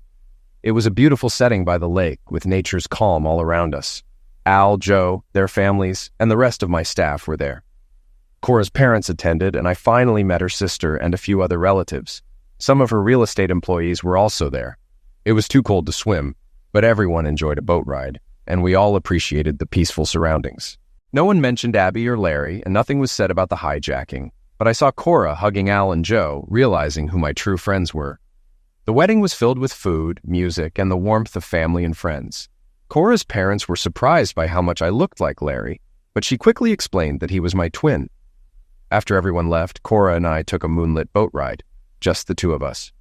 It was peaceful, romantic, and the perfect way to begin our new life together. We spent 4 days at the cabin, fishing and simply enjoying each other's company. There were no distractions or drama, and it felt like we were finally free from the complications of the past. Cora and I had a business arrangement for our future. I owned my parts warehouse, and she owned her real estate business. Everything else we shared. We decided to sell both our houses and bought a condo together for a fresh start. It was wonderful coming home to her. Sometimes we went out for dinner, other times we stayed in. Cora bonded quickly with Al and Joe's wives, who became her best friends. Since Cora couldn't have children, we often watched their kids. They started calling us Aunt Cora and Uncle Terry, and it felt like we had built a new family around us. Eventually, we even considered adoption. From what we've heard, Larry and Abby aren't together anymore. Larry apparently moved out of state, which suited me fine. Cora mentioned seeing Abby a few times during business trips. "She's gained weight and is seeing someone at her insurance firm," Cora said, but they never spoke. Abby would just shake her head whenever she saw Cora. We never heard back from Detective Abel, so I assumed the hijacking case is closed. I didn't care anymore. I had moved on. Cora and I were happy, and nothing else mattered. Our business was thriving, and the friends who helped with the hijacking were now part owners of the company, strengthening our bond. Life was good. Cora and I made a great team, both in life and in business. One day, as we sat in our condo, Cora looked at me and asked, "Terry, do you ever wonder what might have happened if things had gone differently with Larry, Abby, everything?" I paused for a moment. "Sometimes," I admitted. But then I remember that everything led us to this moment, and I wouldn't change a thing. She smiled, took my hand, and said, "Me neither." We leaned back, watching the sunset over the city, knowing we had overcome life's challenges together. And that was all that really mattered.